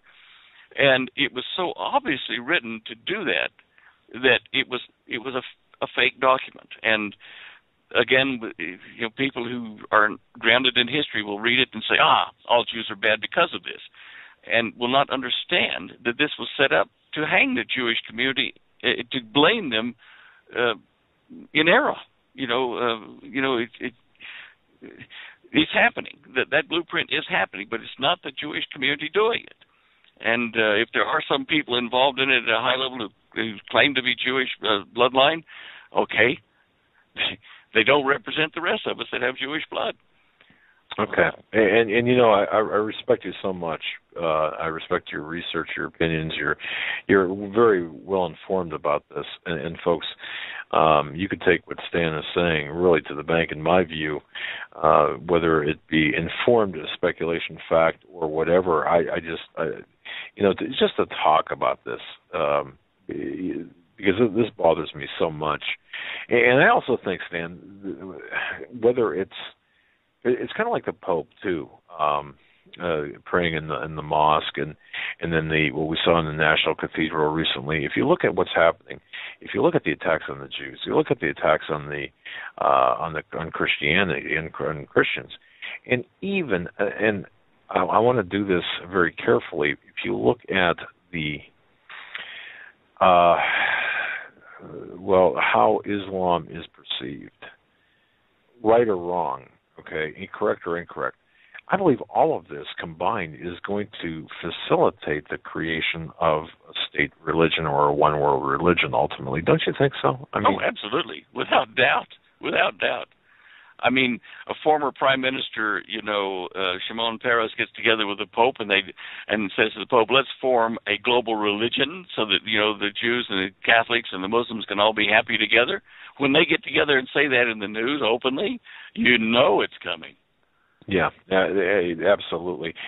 Folks, let me just say this. If you don't have a copy, as we get close to when Christians normally celebrate Christmas, if you don't have a copy of Holly Deo's book, Dare to Prepare, the CD as well, and of course, Cosmic Conspiracy. Man, Cosmic Conspiracy is a great book. It's a great read, and it's a great reference book. So please add that to your Christmas shopping list. StanDeo.com under the book section there, please. Plus that supports Stan's work and Holly's work as well. Plus you get a great deal. So I just wanted to toss that out there because Stan, I got to tell you, there's two people that are going to be getting Dare to Prepare. Just got to warn you. So in case you get a flood of two orders here in the next few days. Well, it's all welcome, I'll tell you. Since the economy is taking a downturn, a lot of us in the Christian ministry, books and publications have noticed a drop of somewhere between 50 and 75% of people coming to our sites, and getting our products and reading them. So we know that the time must be getting close because we're just getting squeezed out. Interesting you brought that up because I've got a Jonathan who is in Alaska right now listening live just outside of Anchorage, wanting to know if your website has experienced any type of either denial of service attacks or, and this is really what he's asking here, the way search engines handle your website, your news articles, your books, or whatever it might be. Have you noticed well, you have obviously noticed a decrease. Yeah. Okay. Do you attribute some of that to maybe internal machinations of the search Google engines? or something? Yeah. I don't know. It certainly would be easy for them to do. And you've seen how Google and Facebook and Yahoo, all these things are being centralized into, the hands of a very small group of people, a small cadre, and they certainly don't like us that are Christian witnesses, especially, the fundamentalist approach. We are the enemy and growing so every day. But I can't tell you, I don't know what's caused it, but I can tell you that a number of us names other Christian outreach ministers that you would know. I won't just say all their names just for being polite, but we've all talked and noticed since about March of this year huge drops in sales. I mean, huge drops, and ministries that depended on donations as well as book sales, they have noticed huge drops in the giving, and I can't blame that on denial of service, because I think it's just people being broke. This administration is killing our ability to even survive. And so all these things add up, maybe some denial of service, some misrouting of people, but also the economy in general is hurting the support of the various ministries that depend on that, and ours included. I'm not denying that, but at least, we aren't being shot in the back of the head in a ditch somewhere. I mean, not yet anyway. I was just going to say not yet. Well, yesterday over in Kenya, there, the Shahab militants there, who are like, kind of terrorists in their own right, they're Somalis, and they came into Kenya there, and they killed 36 miners.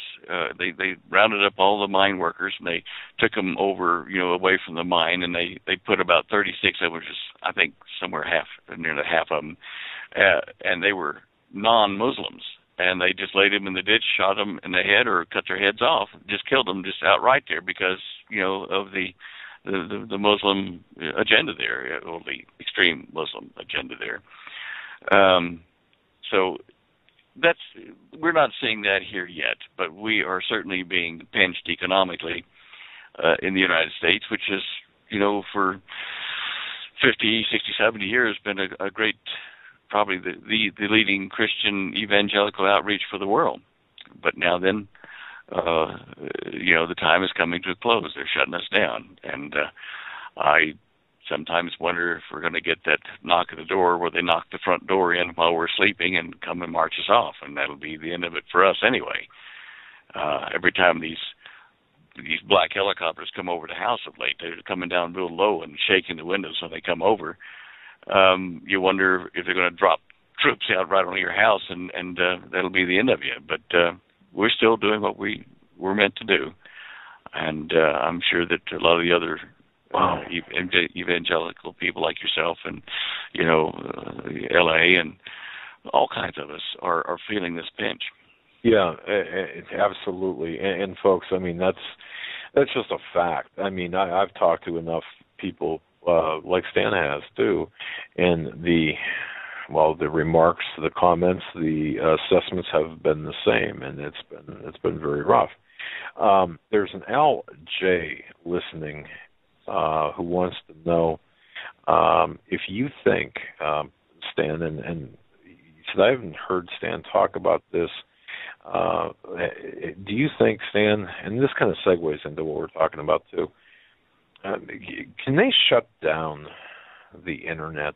I mean, there's obviously controls that they can implement, but would they shut it down completely?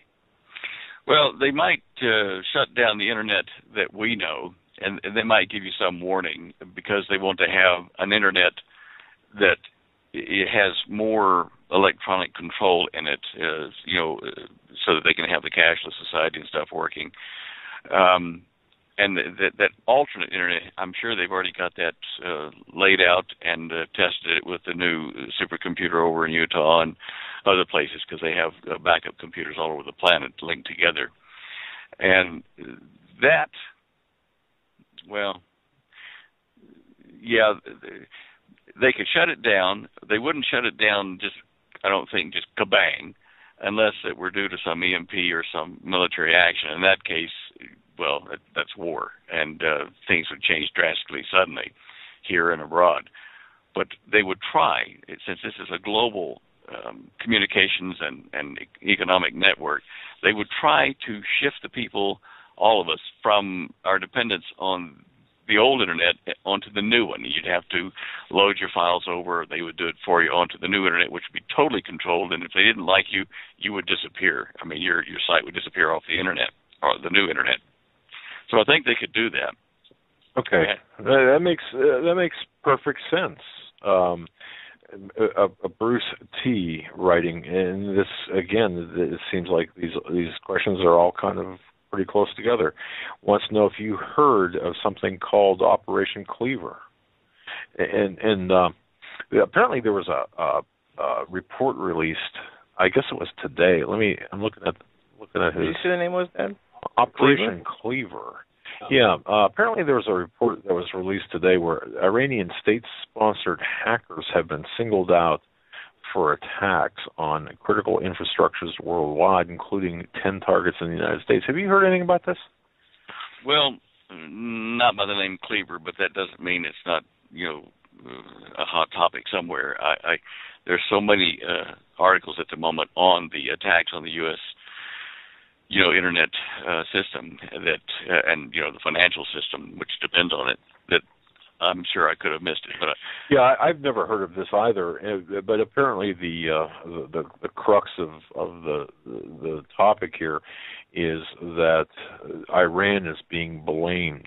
Iran is apparently there have been hackers or hacking operations that are attacking global interests well beyond the United States and Israel, but specifically hitting critical infrastructures, well, on a global level, but specifically in the United States and Israel. And the security companies that monitor this and do all this whatever are blaming Iran. And apparently now some a Reuters article quoted a senior Iranian official who dismissed the report, saying that this is a baseless and unfounded allegation fabricated to tarnish the Iranian government's image, and is particularly aimed at hampering current nuclear talks. So it all fits together.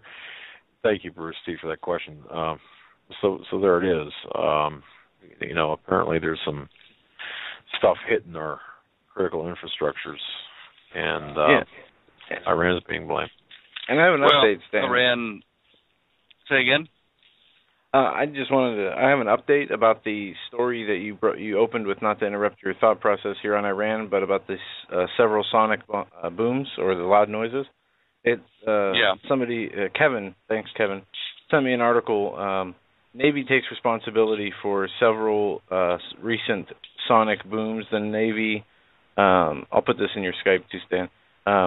It says that they confirmed Tuesday the Naval Air Station caused 3 of 5 recent sonic booms. That's the Patanuex River station that caused several sonic booms, they say. And I'll throw this to you in your Skype chat so you can check it out and read it. And sorry for interrupting you on your thought process on Iran. Well, kind of related to that, a derivative of this hacking business, I've been thinking about, the bank closures that, are looming. That's probably, near clear and present, near danger to everyone. And we've got, people have got money in the bank. Some have got savings, some have got checking accounts, and some people have got cash, stuffed under the mattress, or some gold and some silver. Now, when the banks get a hit to the point where they close, and they say, look, we're going to have to shut down the accounts, and when we come back, you'll have maybe 10% of the value you had before. But instead of having normal money, if you've got money in the mattress, you're going to have to turn it in at the new rate, which might be only 10% of what you had before. And to do that and get your money back, you're going to have to take the number. So you can't buy or sell anything, including gold. If you trade gold to somebody, you're going to have to trade it for an object, and then they're going to have to report where they got the gold eventually. So having cash under the mattress, having all your bills paid, having gold and silver, they're only going to help you just momentarily as the banking system collapses and we go to this worldwide numbering system. And, this is what I'm more concerned with at the moment than the hacking into the accounts and, that's happening by Iran or whatever. I think the globalists have got the plan is about to happen, about to come to fruition, where suddenly people will panic because they can't get cash out of the bank, just like happened in Greece. They can't bring their cash into the bank because the banks are either shutting or not allowing them to deposit. So they're going to have to, use cash until it's gone very quickly. And again, it will buy, a lot less than it did before. I mean, if you had 10 grand socked away somewhere, it might only buy $1,000 worth of the new currency, and with the devalued U.S. dollar. So these things are really clear and present dangers in my mind, which will hit everybody in the pocketbook, whether we have a war or not. This is an economic situation, a crisis, a catastrophic thing that will make people just force them into accepting the new world economy and hence the new world government to survive. They'll lose their houses, they'll lose their cars, they can't eat without it. And that might be part of the famine that comes too, even to America, when people can't afford the food because its main part of it's being imported, and with foreign dollars being higher value than our U.S. dollars, they won't be able to afford as much food. There's just a lot of things like this that are all tied together. This, you can almost feel it, see it, and touch it. It's all coming together, and I know people are very perceptive, and they can feel that there's something just so wrong out there. True. And especially the closer you get to God and prayer, the better understanding you have. So, I'm very concerned about the economy or the economics situation because, man, once that falls, once that goes, aside from the anarchy and chaos, what will replace it is going to be perhaps by orders of magnitude much worse and much more deadly to Christians. So. Oh, absolutely. And look, when it comes, I mean, this is why, a number of us, like Holly's book, that Dare to Prepare thing, why they say, okay, you can prepare so much for your home where you are, wherever that is, to endure these things, but in the end, you're going to have to leave your home and to take what you can on your back or in your vehicle if you've got one that's paid for or whatever, to get out of town, because they're going to say you need to pay land taxes, you need to pay this and that, but you have to have a digital account. No cash will do, and that's when you got to take the mark of the New World Order. And that, to me, is the Bible says don't do it, and this is going to be a hard thing for people to walk away from what they've worked a lifetime to save. This Ferguson thing is another thing that's thrown an iron in the fire. It's going to create more and more tensions between various racial groups and religious groups here. And when it all starts to erupt, people are going to start to loot. You saw a minor example of that by the communist, instigators in Ferguson and in California over the Ferguson event, starting to loot.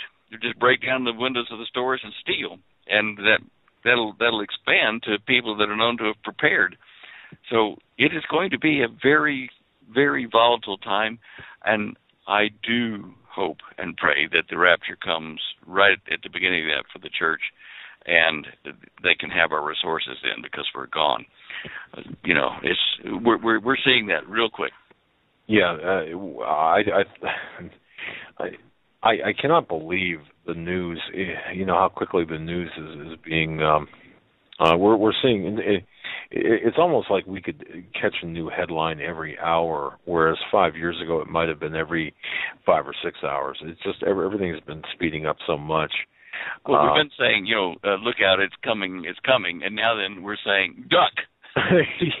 Yeah, exactly.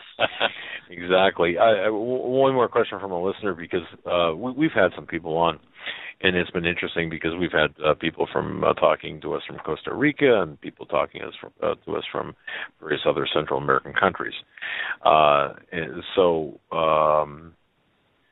let me see, who's this from? Millie. I'm just going to say Millie.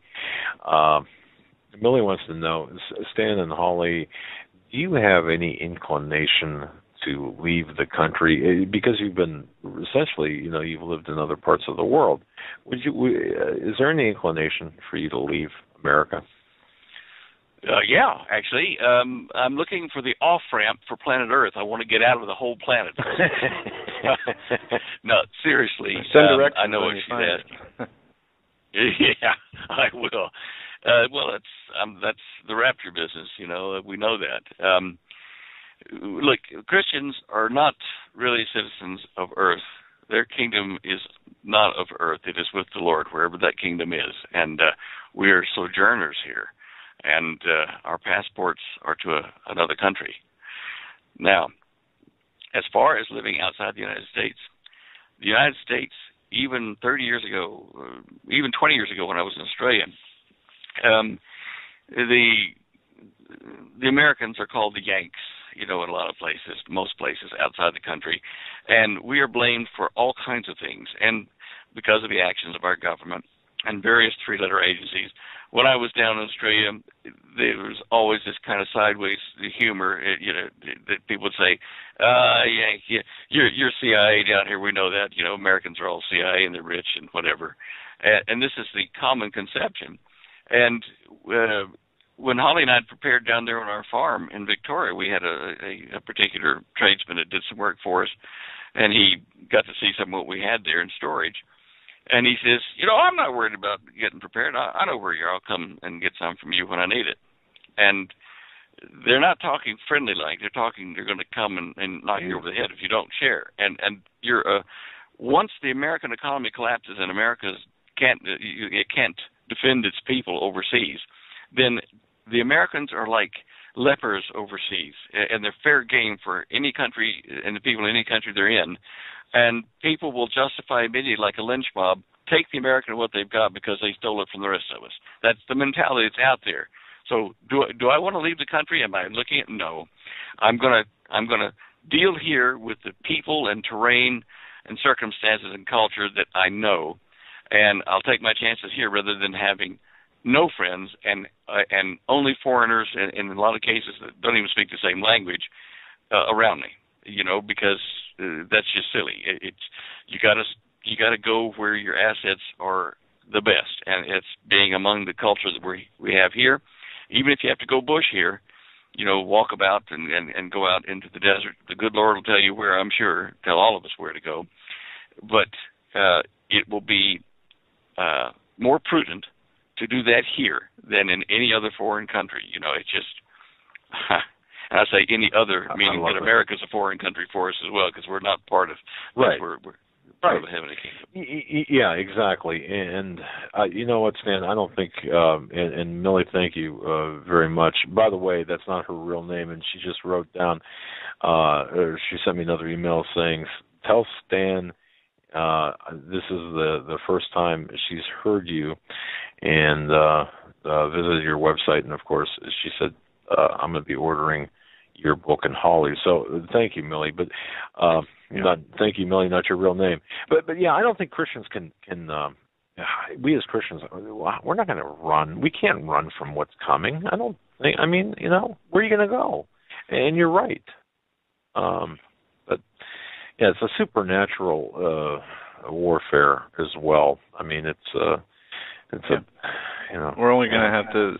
We're going to have to keep our hearts and our relationship with the Lord open, because we're only going to be able to go where He tells us to go, and we're only going to be safe if we are listening to what He tells us, and we're only going to be hearing Him if the communication is open. So, regardless of what people want to do in their minds without talking to the Lord about it, this is something that the Lord needs to be first and foremost in the discussions when we're dealing with this. Joseph and Mary, after Jesus was born, Joseph was approached by an angel in a dream that told him, quick, wake up, get your family, and head over to Egypt. Okay? Now, before that time, Joseph wasn't thinking about taking his business and uprooting it and wandering off to some other foreign country. My point is that the good Lord, like you said, Joe, will tell his people where they need to be, when they need to be, and what they need to take. And you just got to be ready to abandon a lot of the stuff you've put together if the Lord calls you to do that. It's hard. It's hard to walk out the door and say, I'm not coming back, and I've got what's on my back. I have done that before. And so in that respect, I know what it's like to be, a leper in the community and to go underground, as it were. I had to do that in Australia many years ago. And so I know you can do it. And one of the things I noticed, believe it or not, was the less things I had to worry about, protecting, the better I felt the morning I got up. It was like, hey, I'd be like, no worries, that nobody's going to knock me over the head for what I don't have. Anyway, I totally understand that feeling, that mindset, and I couldn't imagine when that. I suppose that's the case when assets become liabilities. If you got to worry about your Picasso hanging in the hallway, or your Bentley in the garage, or your gold in your safe, or whatever, then yeah, that's a problem. Yeah. The good Lord will provide what we need. I'm sure of that. And look, it will be different for each of us, I'm sure. But we will be part of the bride, the body. And whether there's a rapture at that time, or whether it's the Lord tarries a bit and we go into the tribulation period a few weeks or days or months or whatever, I know that He will take care of what we need. He's done it for me. I've seen it and experienced it firsthand, just miracle after miracle. And of course, the scoffers can say, "Oh, well, those were coincidences." But when I add them all up, there are just too many of them that happen at the right time in the right place, and so I know it will happen for the church. We know better. It's We've seen it, working. There are people that. Sorry, go on, Joe. I was just going to say, we've seen it working in our lives just as well as you say you have the living examples. Our show and just everything that has been put in our lives is a living example of how the Lord works in our lives. Whether we notice it or not. But you got to listen. You got to listen. You got to pray and listen. I mean, that's the hardest times in my life, Stan, have been when I refused to listen or obey. And so listening and being obedient are two key factors, I believe, in the prayer cycle or in the prayer room. Yeah, and sometimes you think it's counterintuitive what the Spirit nudges you to do, but like when Holly and I prayed about where we're supposed to be, what we're supposed to do. We lived down on a farm in Australia. I mean, we could shut the doors, the gates to the farm, and live a year without seeing another person outside the farm. We were that well set up down there, but yet in a dream vision that I could not ignore, the Lord even showed me a view from this office where I am now out the window of a place I'd never seen, of a town I'd never been to in the United States, half a planet away, and said, go there. And so we did. And, of course, we've been able to have the ministry we've had because of that. But it was not easy. We had to take great losses financially just to do that. But you'll know, and it'll be your choice to do what the Spirit urges you to do. Amen, Stan. We want to thank you for your time, and we want to thank Holly also for what the work you guys both do together, separately together, and for being a regular guest and a friend of this show. We can't thank you enough and tell you how honored and blessed we are to have this relationship with you. And I know our audience appreciates it, and we do too. And it's been another great week, Stan. Thank you, guys. Well, all right, guys. Let's hope we get another one, Lord willing. Amen. We're going to keep you in our prayers. We're going to keep Holly in our prayers. And you guys stay warm and stay out of trouble up there, okay? If you insist. All right. You God bless you. All right. God bless you. Bye-bye. Folks, that was Mr. Stan Deyo, the real Indiana Jones, I like to call him, because I remember listening to Art Bell, hearing him on Art Bell and thinking, Wow, what a great intellectual mind Mr. Deo has, and of course, just how well rounded he is, Holly, and they're fantastic. Look at us now, what, 15, 20 years later, after you waking me up before school to listen to Coast to Coast with people like Stan on it. Here we are with our own show, having the ability and the blessings to be able to interview these same people who we were once looking up to, listening to, and hoping to still look up to. And we don't really deserve to even be in their shadow. Really, I mean, they're just fantastic people. Go ahead, Joe. With that, we're going to take the top of the hour break. We're going to come back with your phone calls at 661-244-9839. That's 661-244-9839. Your phone calls, other news as well. If we have time, we'll see how it goes. We'll be right back after these short messages. Ladies and gentlemen, to our third and final hour, actually our third and final 42 minutes of the Hagman and Hagman Report on this Tuesday, December 2nd, 2014. I want to wish a happy birthday to my sister, Julie. I know she's not listening, but we're going to wish her a happy birthday anyway. And that's why we didn't do it at the beginning of the show, because we know she probably wasn't tuning in. But I'm going to tell her we wished her a happy birthday during some point of the show and ask her to come back with a time when we did so. You hear that, Julie? So you're going to have to listen for a while before you get that happy birthday. No, but seriously, happy birthday, Julie. Hope you had a great day. With that, we should open the phones and go to the callers. We have some callers in queue, and if you want to join in, the number is 661-244-9839. We're going to go... And Joe's making me wear mittens so I can't touch anything. We're going to go to area code 774 first. 774, you're live on the Hagman and Hagman Report. What's on your mind?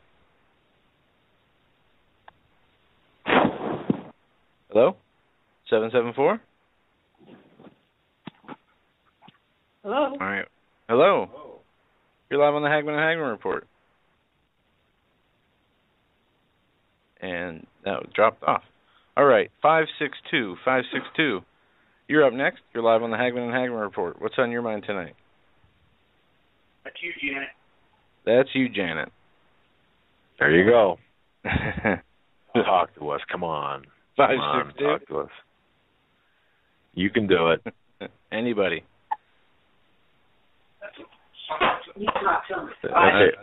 No, you're okay. Doug and Joe, this is Rick. I'm Janet's husband, and I just want to say that she loves you guys, and we sometimes get the cue without touching it. I don't know what happens, but this is the second time this has happened. And I just want to tell you that we appreciate you guys. We love the Lord Jesus. We pray for you. We got your sticker on our car, and hang in there, guys. We love you. Well, thanks. Cool. That's great. God bless you. Thanks. Oh, yeah, we ordered the sweatshirt, too. She's getting the sweatshirt. Yeah, I love awesome. you guys. I listen every night. And I know you love the Lord, and we love the Lord Jesus so much. So God bless you, and we will continue to... I always think, I'd love to call him, get too nervous. So I guess the Lord wanted me to say this. Well, thank you guys. Well, we appreciate it. For everything, for the bumper stickers, promoting the show, through the stickers, through the shirts. I hope you guys really enjoy them. And if there's anything we can ever do for you guys, give us a call. Wash your car, wash your dishes, scrub your floors. Just let us know. We will see you. Okay. Thanks Have a so good much night. for your call. Bye-bye. Wow. All right. We have 774 back. We're going to try and go back to them. 774, we're coming back to you. You're live on the Hagman and Hagman Report. And there's nobody there. I don't know if there's a mute issue on your end, caller. But I'm going to put you back on hold. We will try to come back to you. We're going to go to area code 423 next. 423, you're live on the Hagman and Hagman Report. Oh, I'm sorry. I thought this was Chris Matthews. I'm on the wrong show. Wait a second. Let me get Hi, Chris. Chris is disposal. Well, no, I was going to say something, but I dare not. Go ahead.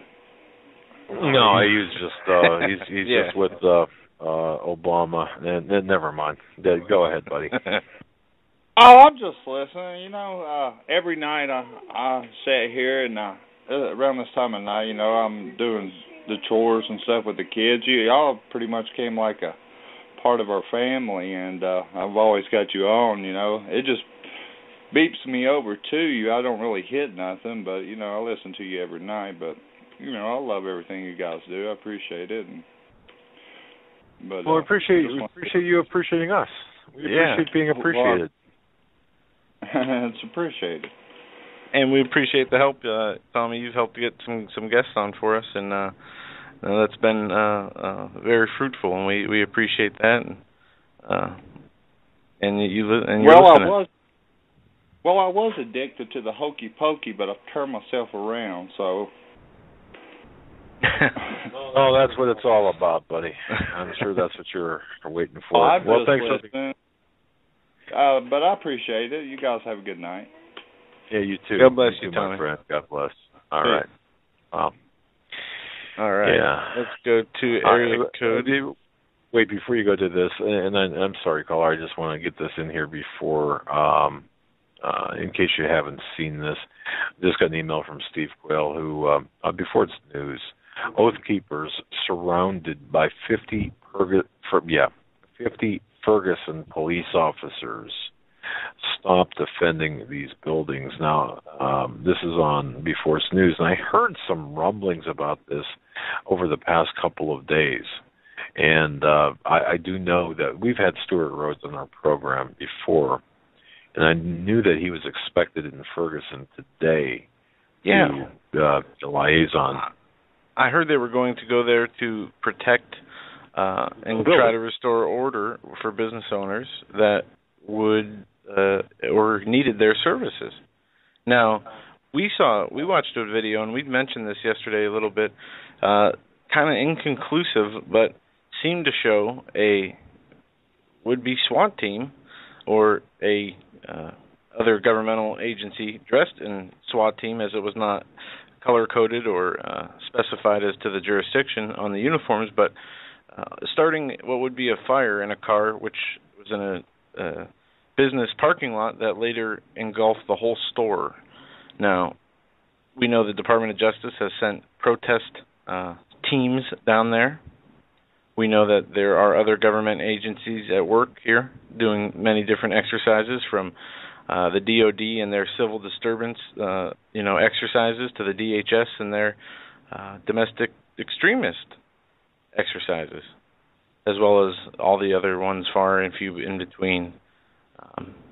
Right. Moving quickly here, I want to mention this, and this from Lisa. It breaks my heart when I get emails like this. It really does.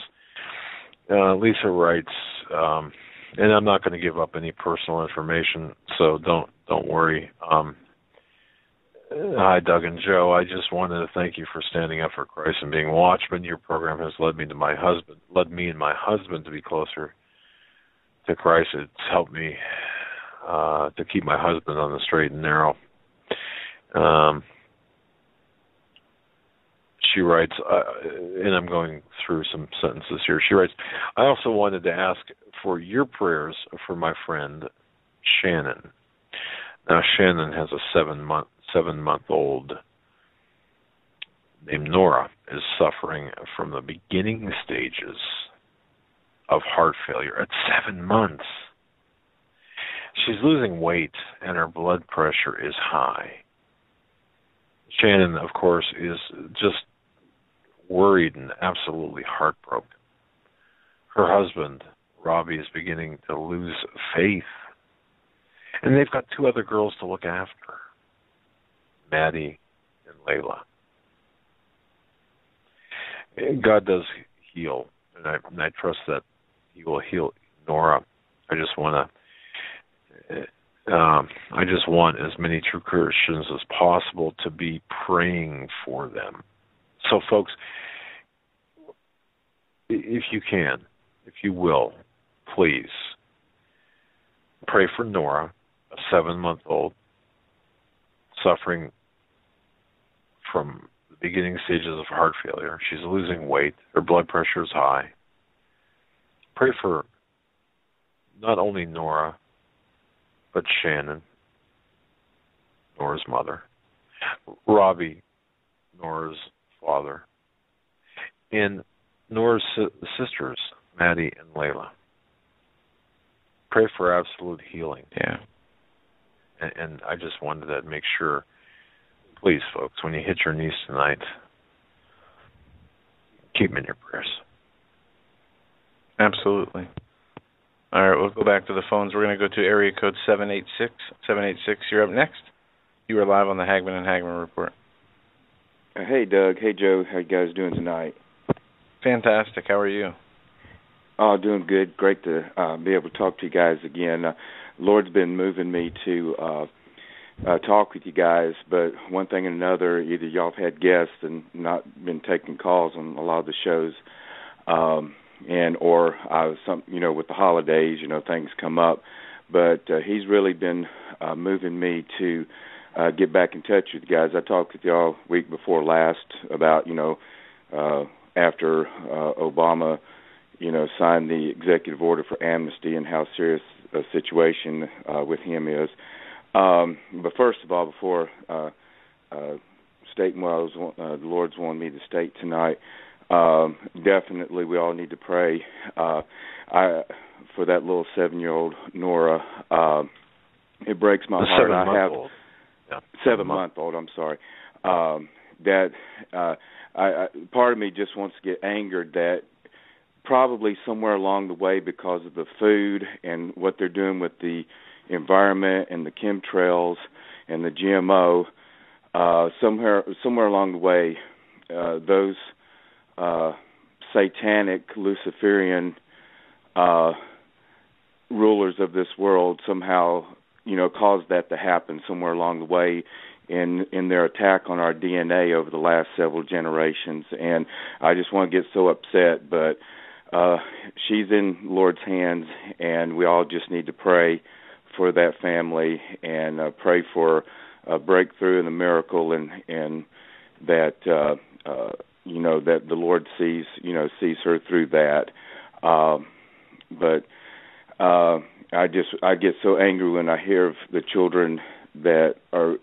There's so many children nowadays showing up in these children hospitals with all sorts of deformities and all sorts of problems. And I have a son who has Downs, and he was in the NICU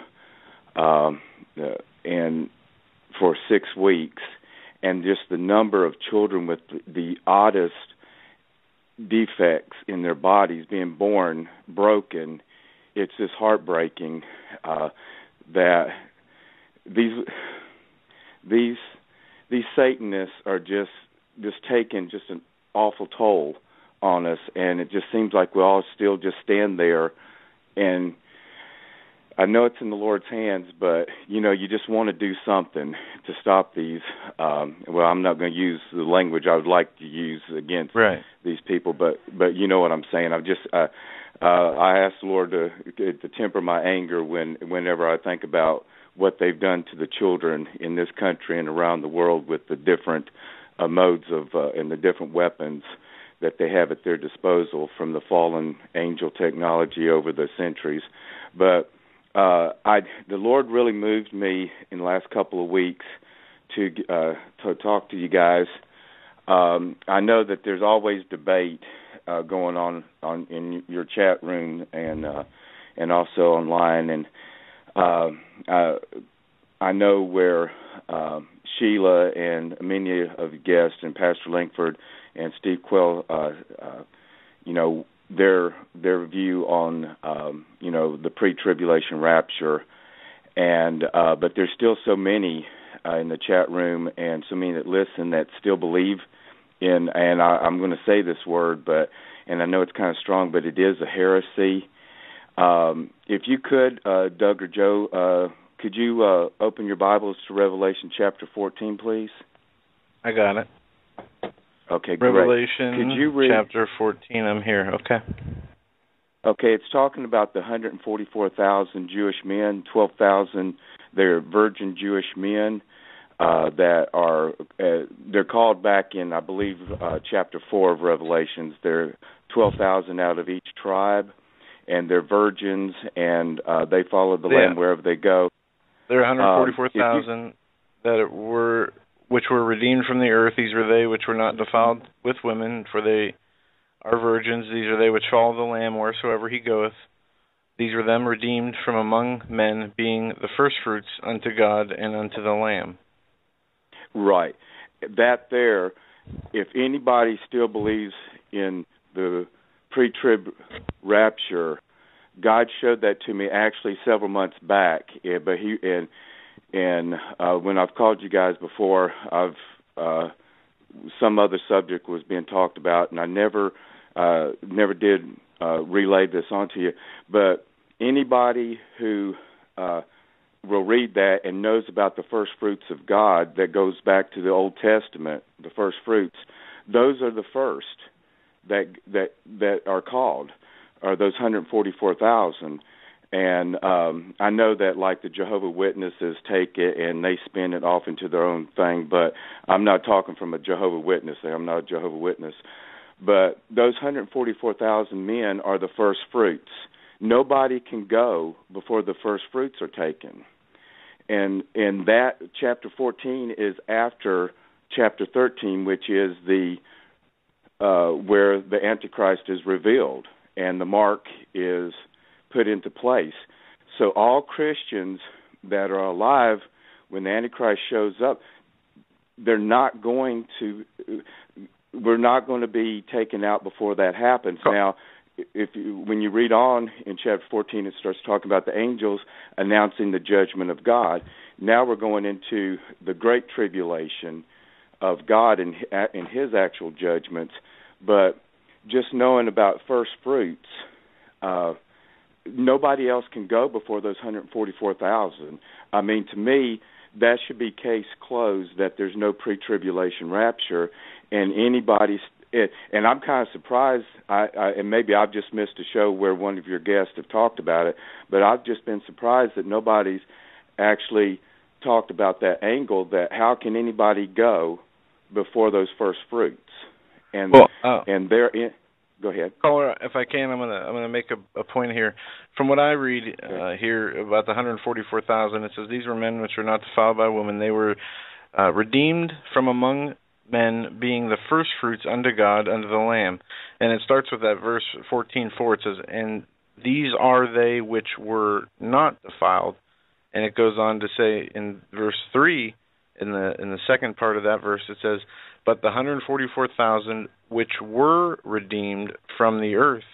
That goes on to mean that were redeemed, to be purchased or to be redeemed, bought by the Lord. The first fruits, if I am correct in my biblical interpretation, were those that were in Abraham's bosom, which was resurrected when the Lord was crucified himself. Those were the first fruits. Were from when the Lord was crucified, and from Adam up until from Moses to Abraham to John the Baptist. Anybody who died in Christ before the Lord was crucified went up to heaven when he went up to heaven after his resurrection. And I agree with that. Are you saying that this is referring back to those people? Yes, the first fruits. And I'm not saying I'm right. I'm saying from what I understand, the first fruits are those that were taken from Abraham's bosom at the resurrection of the Lord into heaven with the Lord. Right, yeah, and that's explained in some of the extra biblical text concerning how Jesus went down into Hades, or people want to call hell. People get that confused with the lake of fire, but he went down and released the Old Testament prophets and those that were in chains and brought them up with him when he conquered death and hell. And I agree with you on that. I was thinking that these are 144,000 that are actually on the earth around the reign of the Antichrist, because it says that they follow him around, and they're actually on the earth during the last days. Now, you're right. I agree with you. Those are first fruits, but I'm thinking that these are first fruits as far as the people who are on the earth at the time of the end times. That's what the Lord is kind of put in my heart, that when I read that, it was just something just really, it exploded off the page. I don't know how to really explain it. I guess y'all have had these same experiences where it's just like, well, that settles it. I mean, how can anybody go before those 144,000 because they're the first fruits? You know, God demands, you know, the first fruits, you know, going back to the old sacrifices, you know, during the Old Testament times. And so, I mean, there's a lot of other arguments for not having a pre-trib rapture, but yeah, but caller, if I can just say this, okay, and to me, and this is Doug Hagman speaking now, and very simply put, okay, to me, as I look at this and look at the big picture of things, here's what I see. I see this dogma of pre-trib, mid-trib, post-trib, whatever trib. Okay, I see it as currently now, in today's environment, being absolutely divisive in terms of. Okay, now having said that, here's the only thing I personally. I tend to believe, based on, for example, Pastor Langford's interpretations and others, I personally believe it's not going to be, there will be no pre-trib rapture. But here's the golden nugget that I really focus on. I worry, I'm concerned about those who are so dogmatic about a pre-trib rapture that their faith will be shaken in the event, or when no rapture takes place, and it's jeopardized. Their faith will be right, exactly. Jeopardy.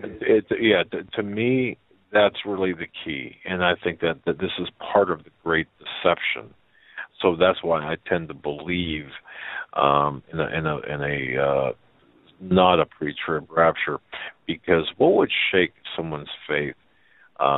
It's kind of like waiting for a ride at you're a young child, innocent, and you walk out of the school and you're standing there waiting for a ride, which never shows up or doesn't show up right away.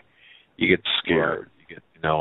And to me, that's how I look at this. That's where the danger to me exists. Now, that's just me. That's my opinion and the story. But that's why I believe that's the only importance I put into this, the doctrine of the rapture. Okay, the only importance I put in is the potential for the shaking of the faith and loss of the faith of those people who are so dogmatic about a pre-trib rapture. And that's really the only thing I've got to say about it. Yeah, you can do all kinds of calculations, So. Well, I absolutely agree with you. I think exactly you're right on point with that. I think it will shake a lot of people.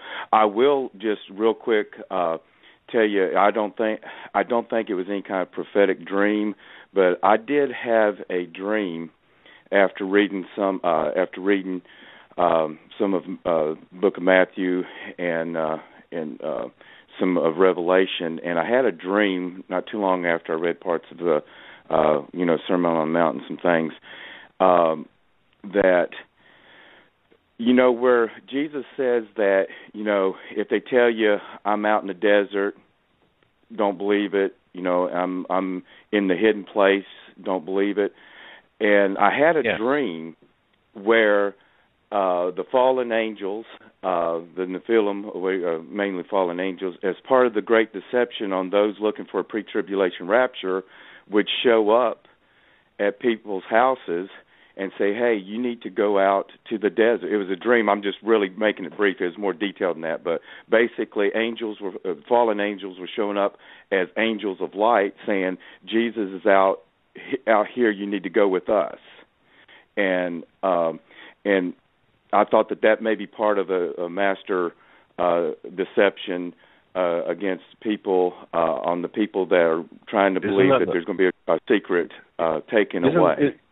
Isn't that in the Bible, Joe, though, when they say he's out in the desert, don't go, or out in the... if they say I'm in a secret place here or there, do not go. If they say I'm in the desert, Do not go, for as lightning cometh out of the west to the east, so too shall the coming of the second coming of the Lord be. Meaning that in the twinkling of an eye, or in an instant, we will all know when Christ is returning, as opposed to some kind of secret returning in a chamber somewhere that you're trying to be lured to. Right.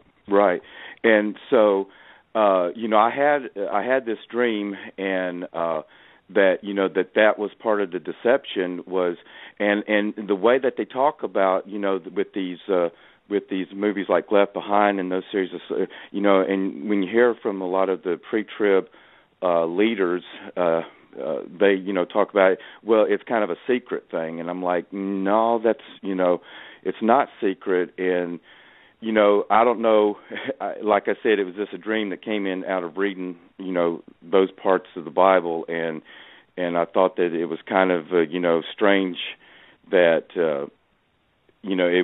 that I would have that kind of dream after reading that and seeing that, Jesus is warning, don't, I'm not going to show up in some sort of secret way. And it seems like that's how the pre-trib rapture kind of sells itself. It's going to be a secret thing. And so that's just something to think about, something to chew on. The other thing is, the last time I talked to y'all, I kept y'all forever, and I want to get off the phone here and let some other people talk. But as far as going back, I think Ebola's kind of gone off the radar, but I did want to relay over. I was talking with somebody I know that's a biochemist, and this is just something to think about, is that if they were trying to do clinical trials for a vaccine for Ebola, it would be hard to find patients where they can pay $75 in gas money to participate in some sort of study. But if they're introducing it selectively into the United States and into our genome here in the United States, are kind of our specialized. Americans are mixed, but we also kind of over a couple of generations, we kind of are, we got some different characteristics going on in our genetics, right, as opposed to what's going on in Africa. And so, in order to try out the Ebola, or to try out a vaccine on it, what better way than just to go ahead and bring it over and selectively introduce it to unwilling participants in order to get their study over with. And that was something that they brought up to me. That's a good possibility, and we're going to have to keep our attention. Don't forget that Ebola's out there. Caller, thank you for the call. We're going to go to another caller, but it was a great call, great information, and especially that last point you made. Just because Ebola's out of the headlines, don't let yourself forget about it, because you never know what kind of surprises they can pull next. We're going to go to a caller from Montana next, area code 406. You're up next. You're live on the Hagman and Hagman Report. Greetings, Doug and Joe. I just wanted to make a comment that I thought would bring balance to this whole question that comes up all the time about the tribulation rapture, pre-trib or post-trib rapture. Just the concept, how subjective people are in America. We're over here where we can still eat what we want, go where we want, do what we want.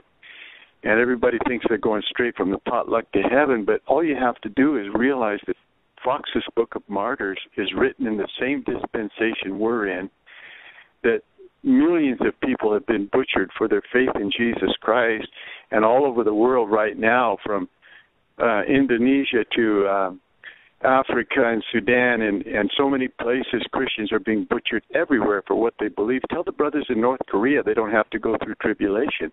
They've been bleeding for what they believe for many years. And the main thing that is irrelevant, in one sense, is totally irrelevant, whether it's, as long as you understand that people are suffering for Jesus Christ, and you may be called to do the same. And so we need to arm ourselves, as it says in the first book of Peter, 4th chapter, for as much as Christ has suffered for us in the flesh, arm yourself with the same mind. And I think that the main thing, if for some reason there is such a thing as a pre-tribulation rapture, a person that's prepared themselves won't lose. But like Doug was saying, that if we find ourselves facing crisis with the people that have prepared themselves for a party, they're going to have a hard time dealing with it, and that's in Matthew 24 when he speaks and says there will be tribulation so great such as never was since the beginning of the world or ever again shall be, and except those days would be shortened, no flesh would be saved. We're coming into some very intense times, and the best thing we can do, no matter what your theological dispensation is, go read Fox's Book of Martyrs or the Martyr's Mirror and see what brothers have been going through for 2,000 years. Burned at the stake, I'd call that great tribulation. Put on a rack for Jesus Christ, skinned alive. It's happened to brothers all over the world. And the best thing we can do is arm ourselves with the mind to suffer and be prepared to stand in this day no matter what comes. Caller, thank you much. Yeah, you've made some excellent points. We really appreciate it. God bless you, man. You really fantastic points. Appreciate the call. Thank you. Wow. All right. A lot of information in that. A lot of information crammed in there. Go ahead. We got a caller from 760. 760. We're coming to you now. You're live on the Hagman and Hagman Report. Hey, Joe and Doug. Sorry, I actually wasn't waiting to talk today, but thanks for your great show. Appreciate it. Thanks for having Stan on, and just keep up the good work. Thank you. All right, brother. Thanks much. Thank you. Yep. Hey, Joe, I've got a news item here. I just want to turn people on to or alert people to. We talk about, for example, pedophilia and abortion. We talk about all the moral crimes and immorality and the just all of this. We talk about this, but Life Dynamics, well, actually, childpredators.com found this report, this research. Men who sexually abuse minor children, and this is uncomfortable to talk about, but this is relevant to what we're seeing happen today. It's uncomfortable to listen to. Yeah, I get that. The men in particular who sexually abuse minor children, young girls, and impregnate them as a result of this rape, they most frequently turn to abortion to cover up their crimes. Now, the reason I brought this up is because we're seeing this this death grip on Planned Parenthood and these abortion clinics and mills and such. And this one Life Dynamics has documented how the abortion industry cooperates with this cover-up by not reporting the pregnancy to authorities. And again, this can be found if you want ammunition for the pro-abortion, pro-murderous crowd. Just go to childpredators.com and check out the research there. In almost every case of adult men having sex with minor girls, the perpetrators are aware that the relationship is illegal and could land them in prison. So, look, let's get rid of the evidence. And that's very disturbing. And how does it work when the, legal guardian is the person disposing of, is the one who committed the abuse and is the one who is allowed to legally sign over for that abortion to take place? It really paints a picture that is, it's just so heartbreaking and sad. Another few pieces of news here while we close out the program I wanted to get into. We didn't get a chance yet. This from AP. United Nations resolution, Israel must renounce nuclear arms. The UN General Assembly overwhelmingly approved an Arab-backed resolution Tuesday calling to Israel to renounce possession of nuclear weapons and put its nuclear facilities under investigational oversight. The resolution, adopted in a 161-5 vote, noted that Israel is the only Middle Eastern country that is not party to the Treaty on the Non-Proliferation of Nuclear Weapons. It is called on Israel to accede to that treaty without further delay, do not develop, produce, test, or otherwise acquire nuclear weapons, to renounce possession of nuclear weapons, and put its nuclear facilities under the safeguard of the UN's International Atomic Energy Agency. The United States, Canada, Palau, and Micronesia joined Israel in opposing the measure, while 18 countries abstained. Israel is widely considered to possess nuclear arms, but declines to confirm it. The resolution included by Egypt echoed a similar Arab-backed effort that failed to gain approval in September at the Vienna-based IAEA. At the same time, Israel criticized Arab countries for undermining dialogue by repeatedly singling out the Jewish state in international arenas. Israel's UN mission did not immediately return a request for comment Tuesday. And I think it's interesting here that they're asking for Israel to renounce and get rid of all of its nuclear weaponry and ability to produce nuclear weapons when their surrounding countries, from Jordan to Saudi Arabia to these countries in Turkey, have lots of nuclear weapons. It's especially when they're amassed against Israel. That's right. That's right. Changing gears, we're going to toss a lot of stuff at you here. We're tossing a lot of stuff at you. Folks, one thing this holiday season, a top trending toy. I don't know whether you saw this, Joe, folks, ladies and gentlemen. Believe it or not. Dollar General toy? No. Yeah, the top trending toy, or one of the top trending toys this season, is, believe it or not, the Ouija board. Okay? In fact, sales are up over, I think, 300%. Now, attributing the recent resurgent rise in popularity of the Ouija board is the recent, October release, I think it was, of a movie called Ouija board. Ouija. But I've never heard of that movie, so I don't know. But the bottom line is, it's up 300%. And one thing that in closing this talking about this out, at least on my end, when I was looking at different forums and how people were reacting to this news, I was just a conservative Christian that I believe, based on a number of, based on my research, wrote this. I think it's basically just an inanimate object, and it's boring. Okay, to me that is,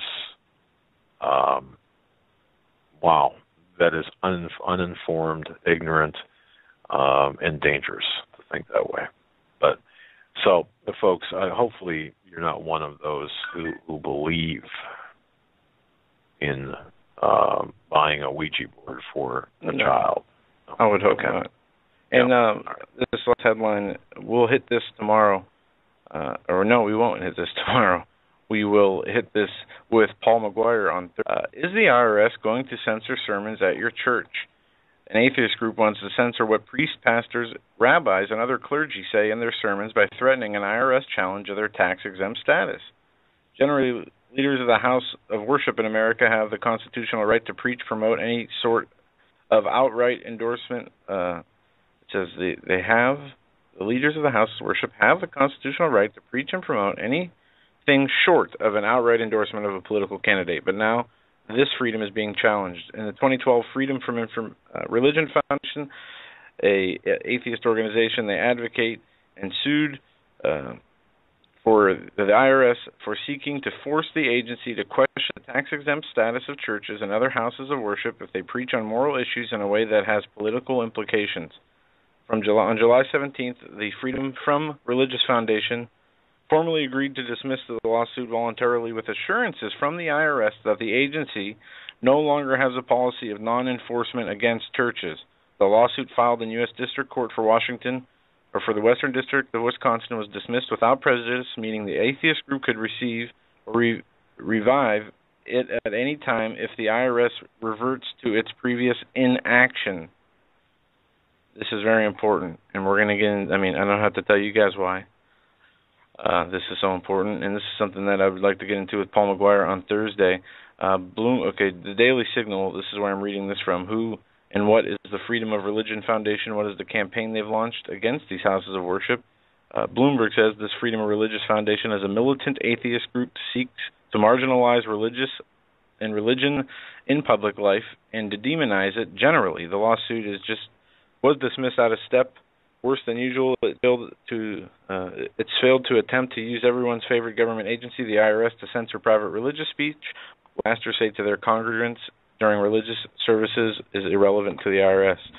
What does the IRS have to monitor or censor sermons, or why?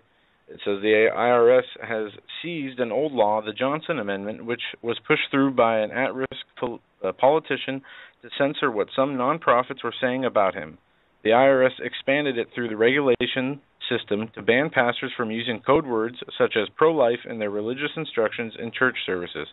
And it goes on to explain the Johnson Amendment from there. But search IRS to censor sermons at your church if you want the title or the article. And folks, be very, very clear about this. Let us be very clear about this. You will, and I guarantee you, you will be victimized by censorship of Christian words from the pulpit. And there's an article out there. We don't have time to get into it, but there's an article out there by someone who had attended or had listened to Joel Osteen, actually, making an appearance in Cleveland, Ohio. And I'm not going to get into it, but they're not going to censor Joel Osteen or people like him, and because, of course, of the type of Christianity being preached, which goes from accomplishments to energy and vitality and inner strength and that Zen type of thing, versus the historical biblical Christian teachings of salvation and other things. That's all I'm going to say on faith. That. Yeah, exactly. And that's all I'm going to say on the topic. But expect us to be censored. Expect you to be victims of censorship as we go through this crisis. With that, I want to thank each and every one of you guys for listening to us tonight. You have a great evening. We'll be back here tomorrow live with Steve Quayle. Until then, stay safe and God bless you. And don't forget, send your questions. Send your questions on the contact form. Have a great night, everyone.